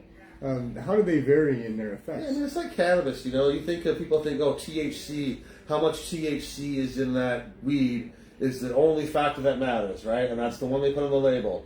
And of course, we know any cannabis user knows that the THC level is not really that important. I judge my cannabis by how it smells first and how it looks, and then, you know, if I don't know the THC level, it doesn't really matter. And if something's got like 5% more THC, what you're really saying is if I take 1/2 more of a toke, then I got as much THC as from the other one, right? So it's not really about that. So there's a whole bunch of things in there, which THC is just one, and THC itself comes in many different forms, and it's all these different forms interacting and intermingling that creates different cannabis strain effects. And there's So a mushrooms whole are the same lot way. of them. Mushrooms are very So similar. there's psilocybin and there's psilocin, but there's also a bunch of other alkaloids that are similar but different to those, that are all in different balances and different strains that are in ways that are not fully analyzed or understood yet. Just like we don't really fully know exactly what cannabinoids are in Kush as opposed to what cannabinoids are in sweet skunk. But is there a general consensus that this particular strain has these? Yeah, unique absolutely. Yeah, effects? so we'll sell a dozen strains, and we'll say, you know, Golden Teacher is the most therapeutic one. It's good for newbies. It's a very healing, kind of gentle one. A strain called Big Mex is quite popular. The Mexican strains often are seen to promote laughter and joy and pleasurable feelings. Some strains are described as being more visual in their effects and have a more synesthesia potential, where you can, you know, at bigger doses you can hear Synesthesia, now. synesthesia, yeah, where you're hearing colors or seeing Music. sounds and things like that, yeah. Although doses dependent too, and then other strains might be considered more spiritual or more physical oriented, where you get a body high. And like cannabis, you know, part of it's your set and setting, part of it's your expectations, part of it's the actual chemical makeup of the substance involved, and all these factors go together, right?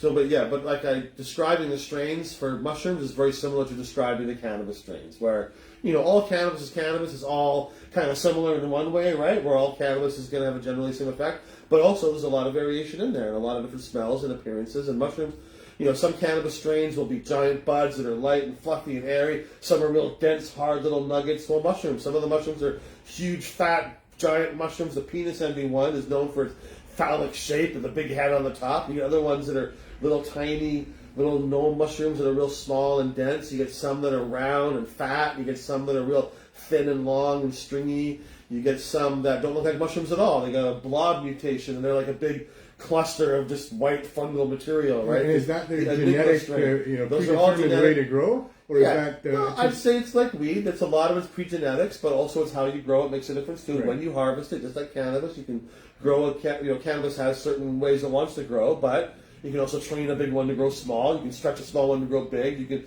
all those factors matter too. But definitely, we see strains that are like, you know, all the penis envy we get. Typically, there's variation, but it also all kind of looks kind of similar too. And the ones that are another certain strain all typically have a So if generally they're have not the same kind of growing look. outside, if they're growing indoors, They're all growing are they growing under lights?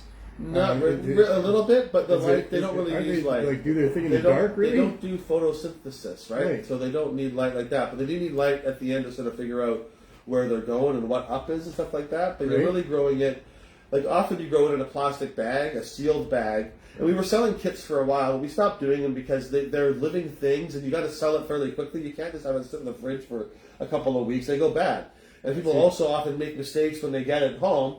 Or they I don't know, they come back and my kit went moldy. I don't know if it's our fault or their fault, so I got to give them a new kit. And I like people growing their mushrooms, but selling kits just became a big hassle in terms of like that they're trying to make sure they work. People aren't, I don't want somebody to feel they got ripped off, but sometimes they made a mistake. It's not my fault. Is it easy enough for somebody to grow some mushrooms? It's sterility. Information So online?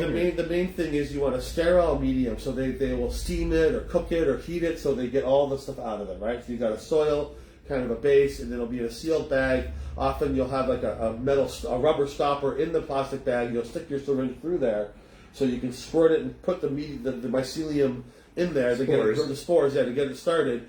But you want your syringe clean. You use a rubber stopper so that no germs get through the hole there. Right. You let it build, and so you can see it starting to spread. Eventually, the whole thing is What all filled happens with if it's this. not sterile? Other stuff grows in there too, and it'll kill the mushrooms that you want, or the mushrooms will go moldy Or you'll grow some mushrooms, and they're like, they're not the mushrooms you were looking for. There's some other mushrooms I got in there or whatever, right? But often it'll just go moldy because other molds will go in there, and they will be fighting with the mushroom you want, is fighting against other stuff, which can sometimes grow faster or better than that will. Take right? over the environment. But you basically get so you have this bag that's half full of the soil mixture. When you're after a couple of weeks, it'll all be, you can see it turning white. It's all filled. It feels heavier, and then you cut a little hole in it, let some oxygen in, give it a little bit of light, and now it knows. And the way it works is it tries to fill up, like mushrooms really grow underground. They fill up all the area they can grow in. Once they fill that all up, we can't get anywhere else. Now we got to send the flyers out to go find. So now they send up the mushrooms. They send out spores to go find other spots, and then they settle in. And the first thing they do is just grow underground as much as they can. If they have a really huge area, they won't make mushrooms on top for quite a long time. Right. But in this bag, we're at the end of the bag. We're all done. We can't grow anywhere else anymore. Oh, we can get some air, and there's things. So these organisms are some of the biggest organisms in the entire world. They can grow huge and extremely miles complex. across. Yeah, really big ones, and they'll often have the mushrooms just around the edge, the ring of it. So you sort of see these fairy ring of mushrooms. That's like the edge of where all the mycelium is, and underneath that, all to the middle, will be a huge mycelium. And they're underneath. huge for the trees and other fauna in the area, for helping them communicate and you know, get just water. like I met a lot of people who got into plants and gardening in general because they liked cannabis. They liked smoking weed, so they started growing weed, and they were like, "Well, growing plants is pretty fun. Actually, I'm going to start growing some herbs and tomatoes and get a garden." I know a lot of people who got into gardening and growing plants. Because mushrooms are the same way. You start learning about mushrooms, and you realize, oh, mushrooms are fascinating. And then you learn about all the other ways that mushrooms are good, and all the things about shiitake and reishi and lion's mane and all this stuff that you didn't get into this for all those ones. But now you start learning about how all mushrooms are quite amazing, and that the psilocybin ones are quite special. But there's a lot of other interesting mushrooms. So there's some talk about the history of mushrooms and when they branched off of which and where, and that they're more closely related to us than mushrooms. Mushrooms are more closely related to animals than they are to plants. Yeah. Well, that's all fascinating. Yeah, because they don't do photosynthesis. There's some theories that mushrooms are actually just trying to take over the world, and that by us ingesting those mushrooms, we become, they form out. Anyway, that's. Well, I think all plants. I mean, there's always that symbiotic relationship between plants and humans and things, and in some ways, if a plant or an animal can become useful to humans. I mean, it's not good for the individual ones. I'm sure chickens individually don't have great lives, but in terms of like the number of chickens on Earth, I think humans love eating chickens. I mean, there's a lot of chickens out there, so in that sense, it's good for chickens. Individual chickens maybe don't have the greatest time living in a cage or whatever, but their genetics are widely spread in that sense, right? Because we have this symbiotic relationship. And plants that we like, there tends to be a lot of them, right? And so mushrooms, I think mushrooms having that relationship with humans. There's going to be a lot more of them, and mushrooms do often have incredible relationships with other plants and with trees.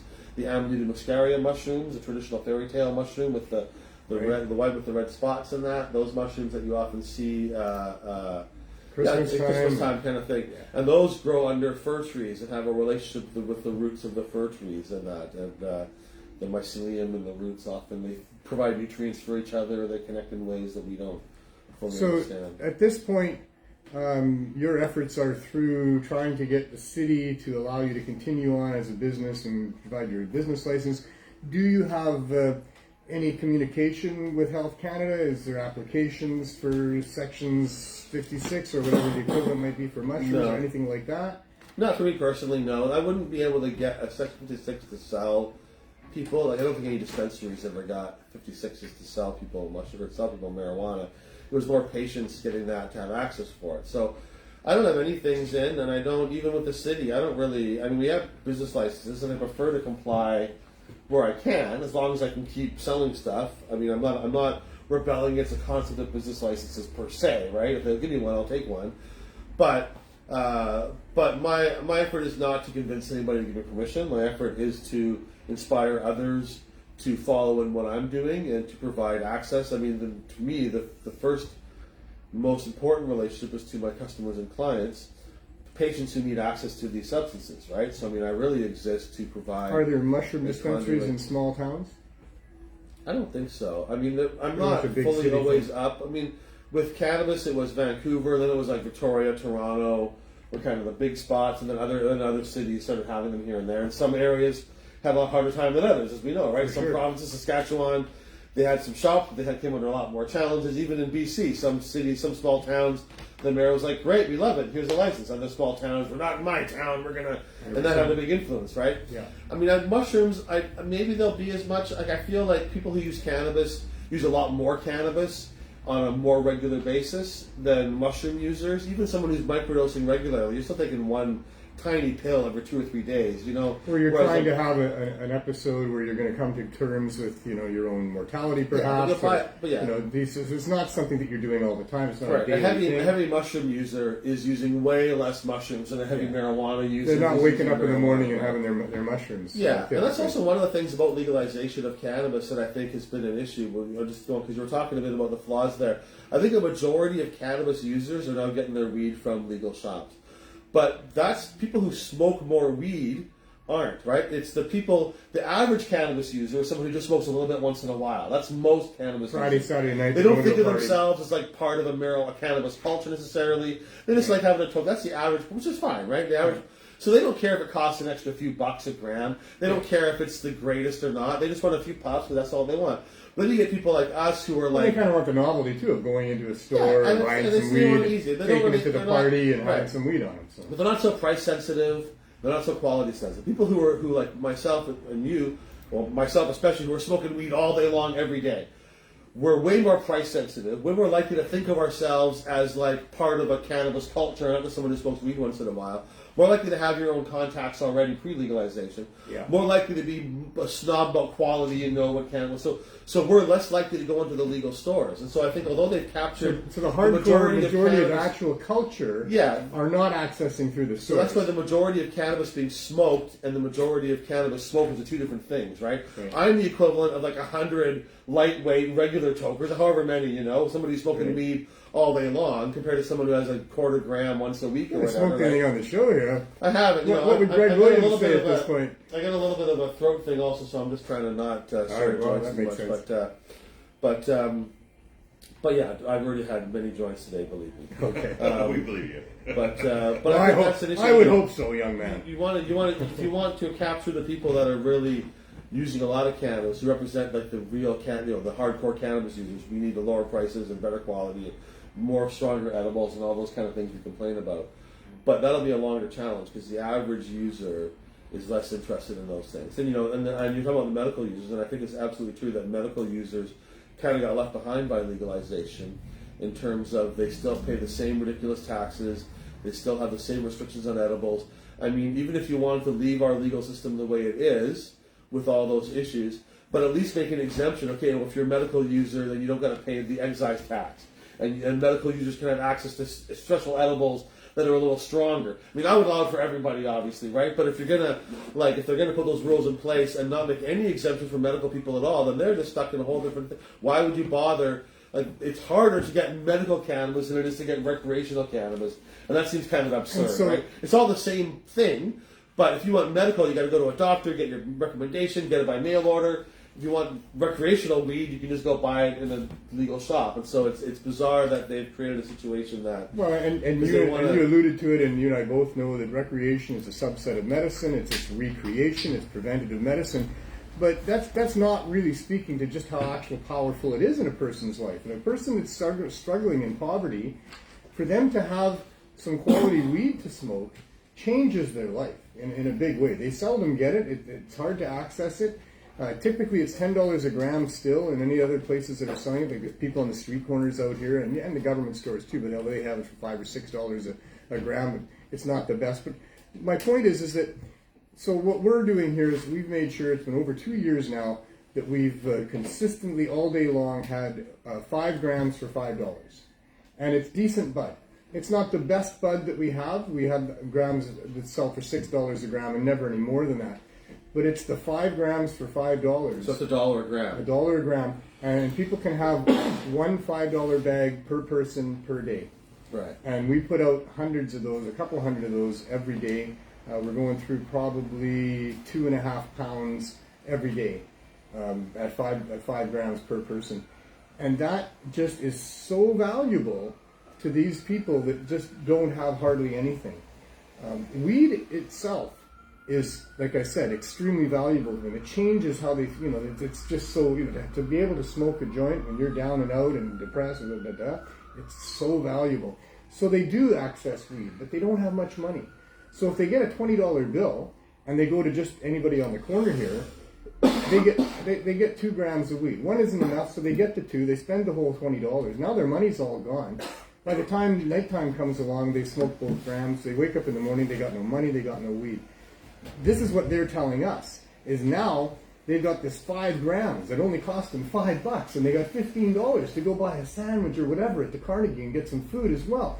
And they don't smoke it all by the end of the night. In the morning they wake up, they still got some weed, and sometimes they still got another $5 bill. And so this is the demographic of people that the government should be concerned about. They don't need to worry about the people that can afford to go and buy some expensive weed and have some on a Friday night or whatever, or even the regular users that aren't down and out. But those people that are down and out, that are struggling to even buy food, for them to be able to get some cheap but still good cannabis is such a huge benefit to them. And it would be to society, and is to society in general. This whole neighborhood, the people that we're serving are way better citizens because they're using cannabis, and their mood is better, their decisions are better, their interactions with the rest of the people in the neighborhood are better than if they didn't have that weed and they were just miserable because they're miserable, or they're accessing other harder drugs that just makes them crazy and all the other things that go on. The government really needs to have a look at what we're doing here and have that available for people, for sure. So that's why we preach all the time, low barrier access.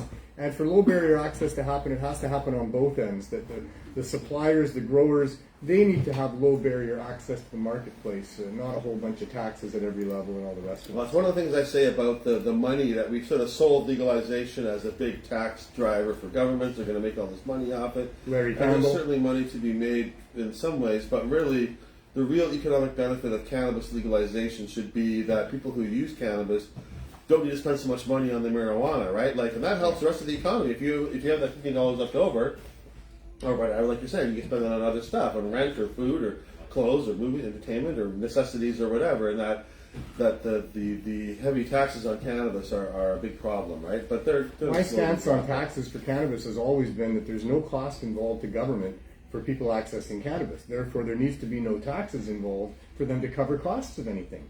Taxes should be there to collect, because the use of this particular commodity is costing society some money, so we need to pay for that, so the people that are using that commodity need to pay for it. But with cannabis, you're offsetting the use of those same commodities that are involved with what they call sin tax. They're taxed just because they're causing these problems, and if you use cannabis, well, you're not using so much alcohol, you're not using so much of the commercial tobacco that's causing more hospital visits than anything else in our country, et cetera, et cetera. So really, I think rather than being taxed, there's an argument to be made that it should be supplemented by governments, and especially for those people that can't afford it at all, government should be making sure that they have really, really easy access and cheap access to it. Well, yeah, some of the things that are taxes are really, it's not like the tax itself, but it adds to the price by just having so many hands involved. Ideally, the producer is selling directly to the consumer. That's the cheapest and best source. Farmer brings it to market, and But to sell it off, what happens is someone grows cannabis, they sell it to another company with a license to distribute. That company sells it to provincial government, and that company, the provincial government, sells it to the wholesaler. Then the wholesaler gets to the retailer, and then it gets to the store. By the time that everyone's got their, it's not a tax, but everyone adds their cost to it. Trudeau takes $1 off the top of every gram. $1 on top of every gram, yeah. And so all those things $454 for every pound. Yeah, so that's a big chunk. And then all these other hands on it too. I mean, if there was just GST or whatever, that'd be one thing. But there's no need. I mean, I absolutely agree. There should not be special taxes on cannabis. The price should be a lot lower and more accessible. And I mean, And there's lots of room for boutique cannabis. You can have expensive cannabis. Lots of people want to buy expensive cannabis. I mean, with coffee, you can get coffee beans very cheaply and make coffee at home. Many people are still very happy to spend a lot. And partly when you're out, you're also spending for a place to use it as well, right? So when you buy a coffee, I mean, people often do drive-through, but when you buy coffee in a cafe, you're also paying for the privilege of sitting there for a while and drinking your coffee and using the internet and whatnot. And so cannabis, unfortunately, they don't allow us to have lounges where you can really use it properly like that. But I mean, that idea of having a space to be able to consume it, and that's the value-added aspect to it. Yeah, I'll pay more for my joint if it's if I can enjoy it in a cafe. You have essentially a consumption lounge, basically, with in your store at Hastings. I haven't seen the other stores yet. I don't know. Probably have the same. You mean the downstairs area? Tables and chairs. No tables and chairs. People can have a coca Oh, latte or whatever. front. Yeah, we have a cafe serving. Yeah, you can't smoke cannabis inside our store, but No, people but can you do smoke mushrooms? Yeah, I mean, it's not. You have people come in and buy some mushrooms and sit down at the table, and an hour later they're tripping balls. I don't really encourage that. No, I mean, I'm not going to stop you, but it's not really. I mean, you'd be there for 4 or 5 hours, and usually people aren't. I mean, I don't go hanging out in my store for 5 hours only after buying 1 gram of mushrooms. That's not good for business, and it's not really the right place. I mean, I don't stop anybody. Like we don't. But I don't. It's not like I don't encourage people to come there. It's not a place to trip in. No, not really for that. I wouldn't. If I was taking mushrooms, I wouldn't want to take them there. Like it's not the right space for it. Well, some people might. I'm not against it, and if you're having a good time, might have it's no fine. place else to go. But we're not like. But sometimes people also like go through emotional. Like we're not there. I know you're not set up. I know you're not set up. We're not the place. Don't come and take your psychedelics, and then expect us to hold your hand through your trip Yeah. there. Although I'd love to make a place like that for people to do, and I'm working on that. Actually, I've been working on it for a while. It's probably going to come true early next year now. And I know others are doing similar things. I have spots so you can come and you don't really need a safe place for that. But if it's your first time or you're seeking to work through certain issues and you're nervous or whatever, then yeah, having somebody there with you or just a place where you know that someone's got an eye on you is good. So right? my point is that you're able to have this with what you've got going on there. But they're hassling Jody about the cannabis lounge, and there's no cannabis lounges allowed according to the bylaws and the provincial laws and all the rest of it. Yeah. And I wanted you to speak for a moment about that, because that is a really big problem, I think. Well, the challenge is that because the rules they put in place are around smoking tobacco, and it's a lot of it's under workers' compensation and workers' health. And I have sympathy for like a waitress in a restaurant who doesn't smoke, but everyone's smoking cigarettes all the time, and she gets lung cancer or something. Well, that obviously is a terrible situation, right? Yeah. There's got to be a balance between that and like complete forbidding of smoking anywhere indoors. On the other hand, you often have medical cannabis users who need to smoke a lot of weed during the day, who can't get regular jobs because most jobs don't hire someone who's got to take a weed break But in a cannabis lounge, that's a place that person can get employment maybe where they couldn't anywhere else. So on the other hand, it plays both ways, right? And to me, you know, if they're going to put in rules, I would like to see ventilation rules or whatever. I'm happy to have rules. You got to have a certain amount of airflow. We're not talking about people being able to smoke in all sorts of different other situations. We're talking about having I'm happy that specific restaurants lounges. are non-smoking, you know, and I like smoking weed, but I'm happy that I can't smoke weed in most restaurants. That's okay with me. I'm not complaining about that. Yeah. I do think like outdoors, but a specific lounge. I think it's made for parks that. should have selected certain areas, and certain parks should be allowed to smoke in.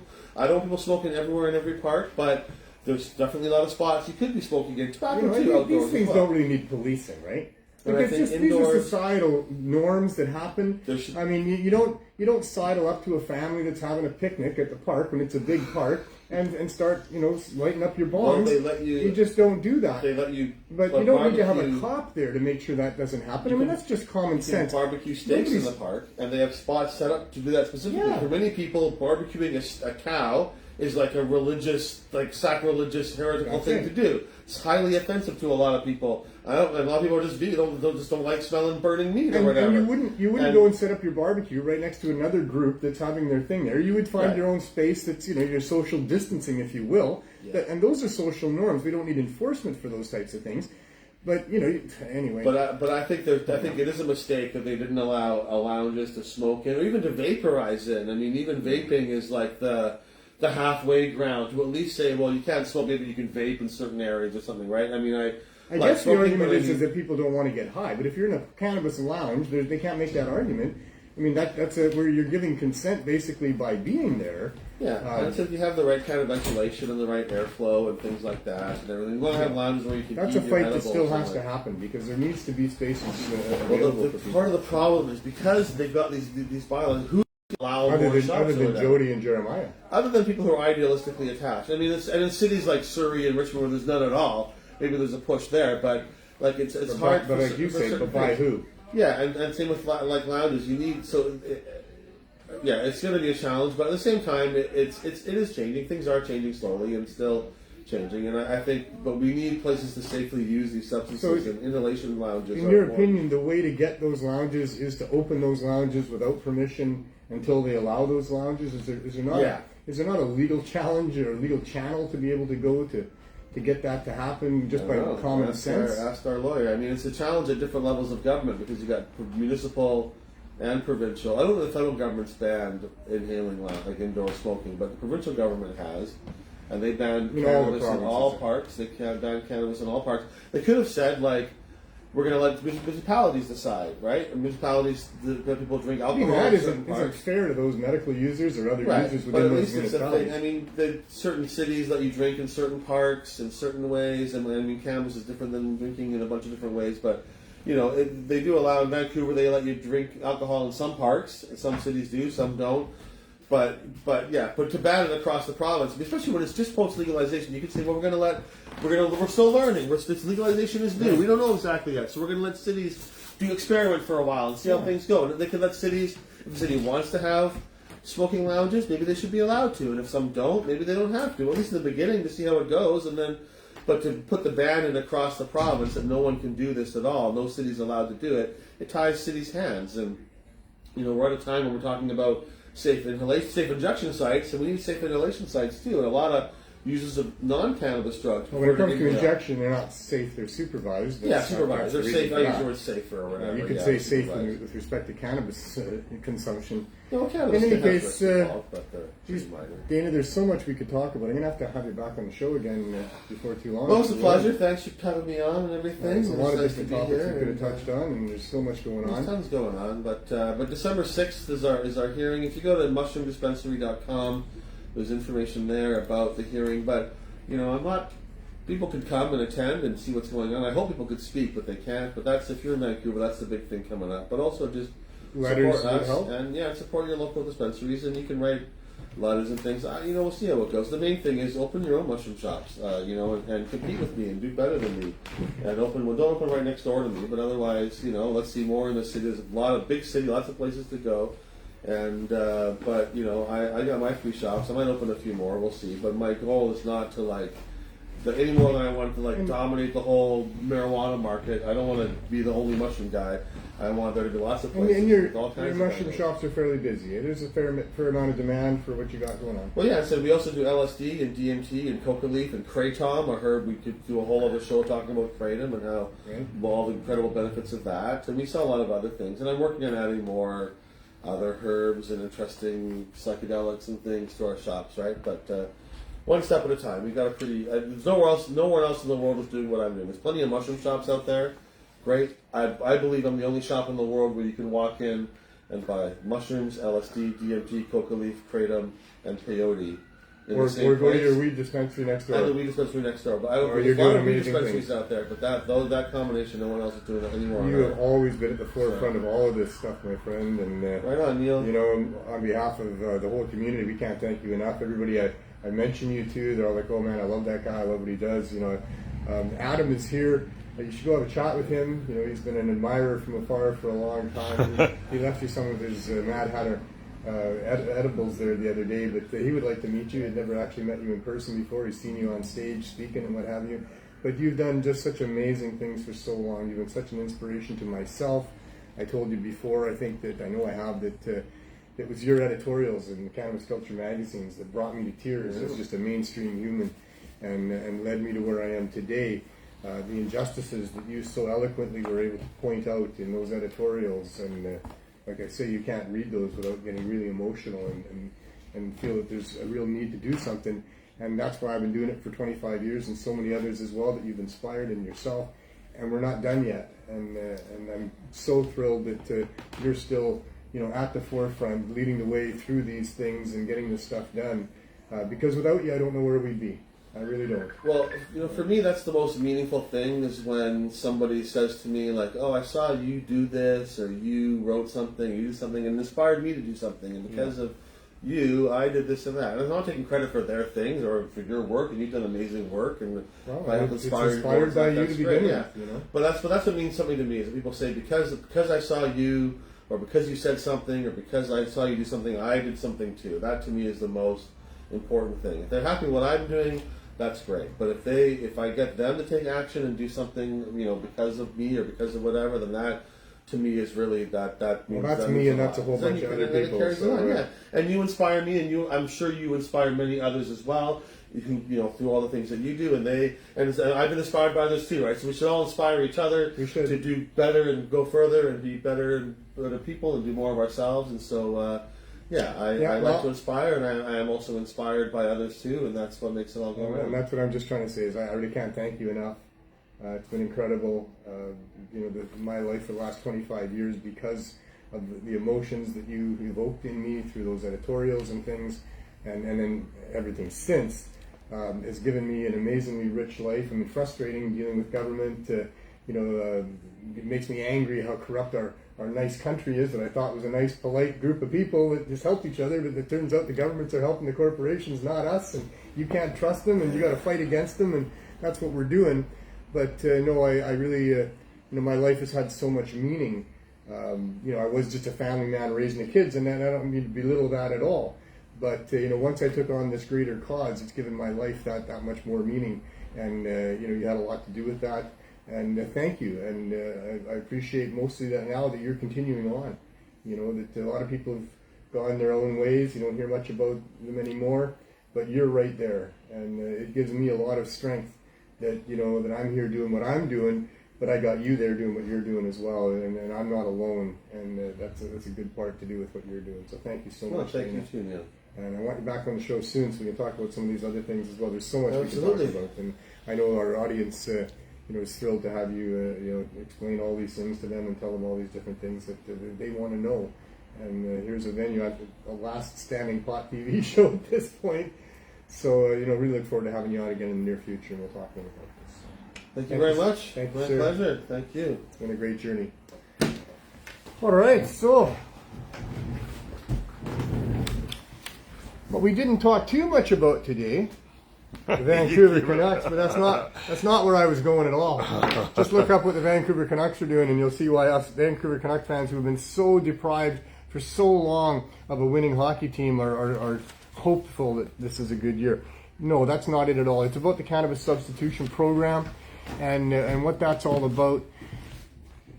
We've been almost 7 years now on the forefronts of this public health emergency, trying to provide reasonable and easy access to people to cannabis, primarily and especially in the form of high-dose edibles. And we say high dose because the government has their cap at 10 milligrams, which is certainly low dose, but really we're just talking about what is a proper dose for a person, and that varies from person to person. And all of that, whatever a person needs, should be easily available for them to have, with proper labeling and proper dosing and all the rest of that. And so this is the fight that we're on right now with the government, is to try to get them to support, license, allow what we have been demonstrating for almost 7 years is probably without any doubt the most effective harm reduction measure during this public health emergency that there is. The assistance that cannabis edibles provides with people getting through withdrawal is the big key to how people can stop using those drugs. Withdrawal being the big barrier that doesn't allow people to stop using those drugs. It's very difficult to get through withdrawal. But what cannabis is very easily able to demonstrate is when used properly, when you start low, go slow, find the right level, you can get what you need to make it a lot easier to get through withdrawal, to get to the other side.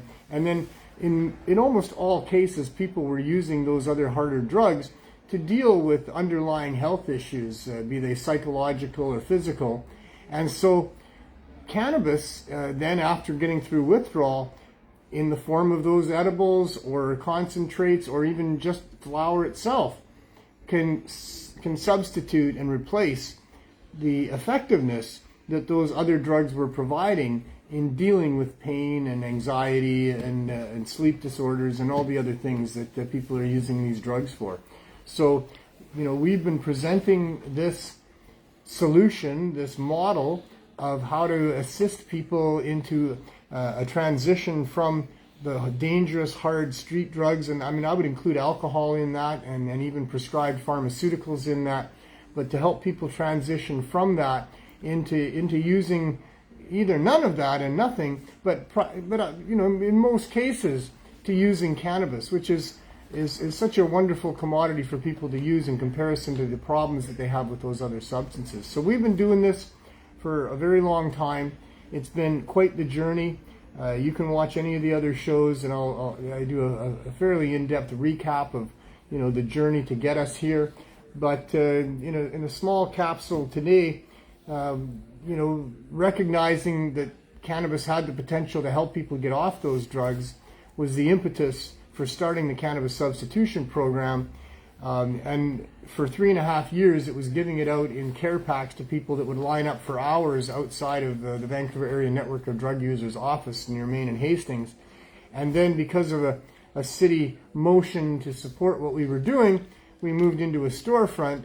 But because that then required the federal government to support what we were doing, we were evicted from the storefront. And that's over 3 years, going on 3.5 years now.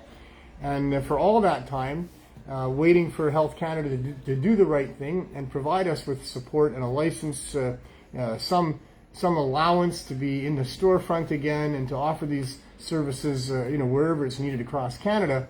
We're waiting for that to happen. And it looks like our journey is going to be through the courts. We had court dates for a charter challenge in October that had to be postponed, and now we're still awaiting court dates sometime in the new year. We'll see how that all goes.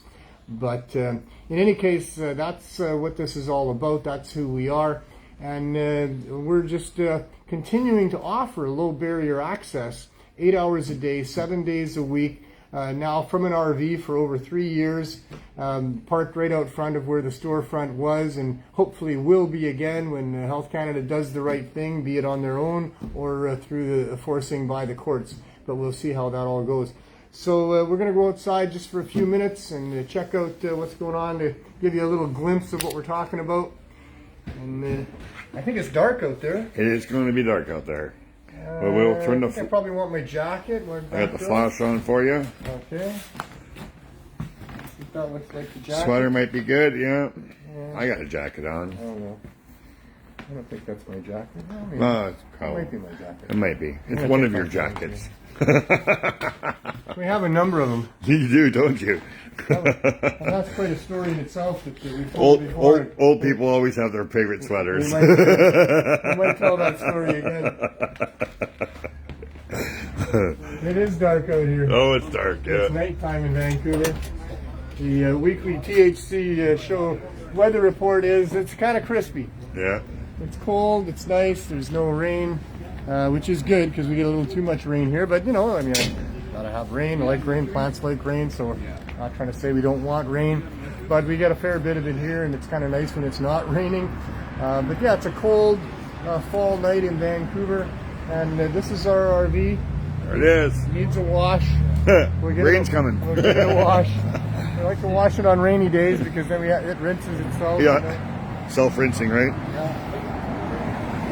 And so this is our own media.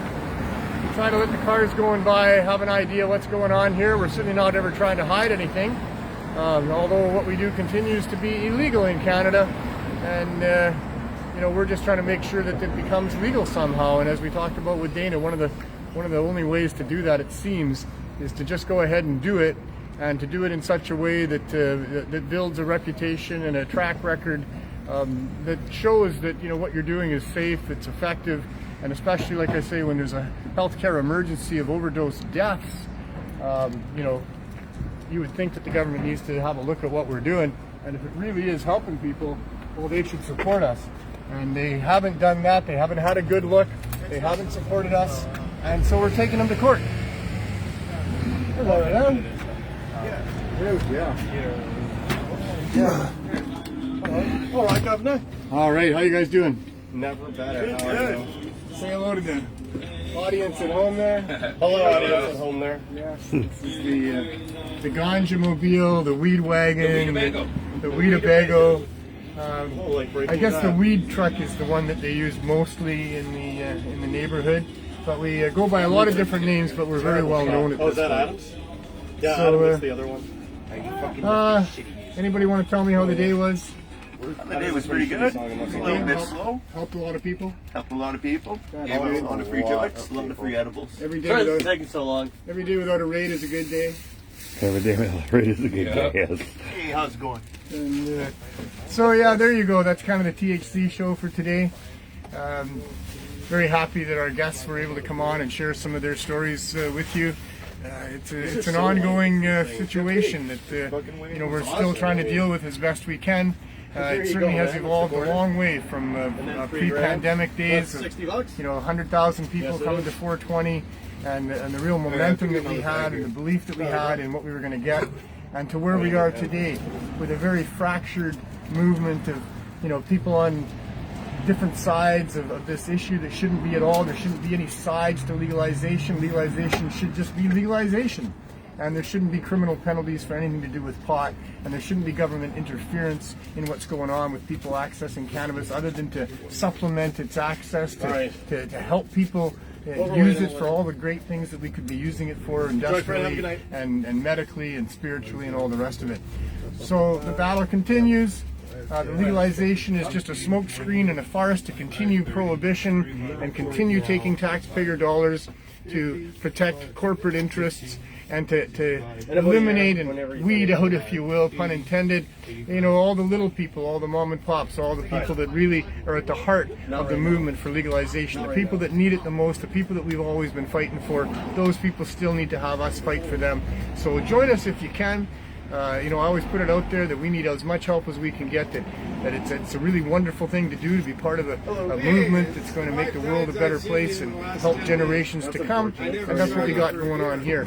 So if you're feeling it, if you can feel a little bit passionate about what's going on, if you still understand that we need to do some more, then put it down on paper or make a phone call, talk to somebody, do an action, street art, who knows. There's so many different ways people can express themselves, but this is still an issue that we need people to express themselves with until the government capitulates and allows for freedom.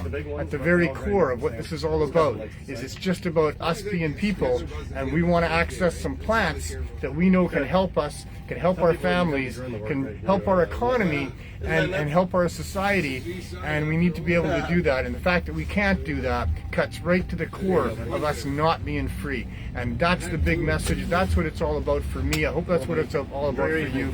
Freedom is so important. It's important as food and water and air and love. If you're not free, you're not living your full life. You're not being able to be who you are the way that you would be otherwise, and it causes all kinds of problems in our society. It certainly has for a long time, and that's why people were willing to go to war and take bullets and fight for freedom, because without it, we're not who we should be, we're not who we want to be, and it's so very, very important. So be part of the cause for freedom, and whatever means that means.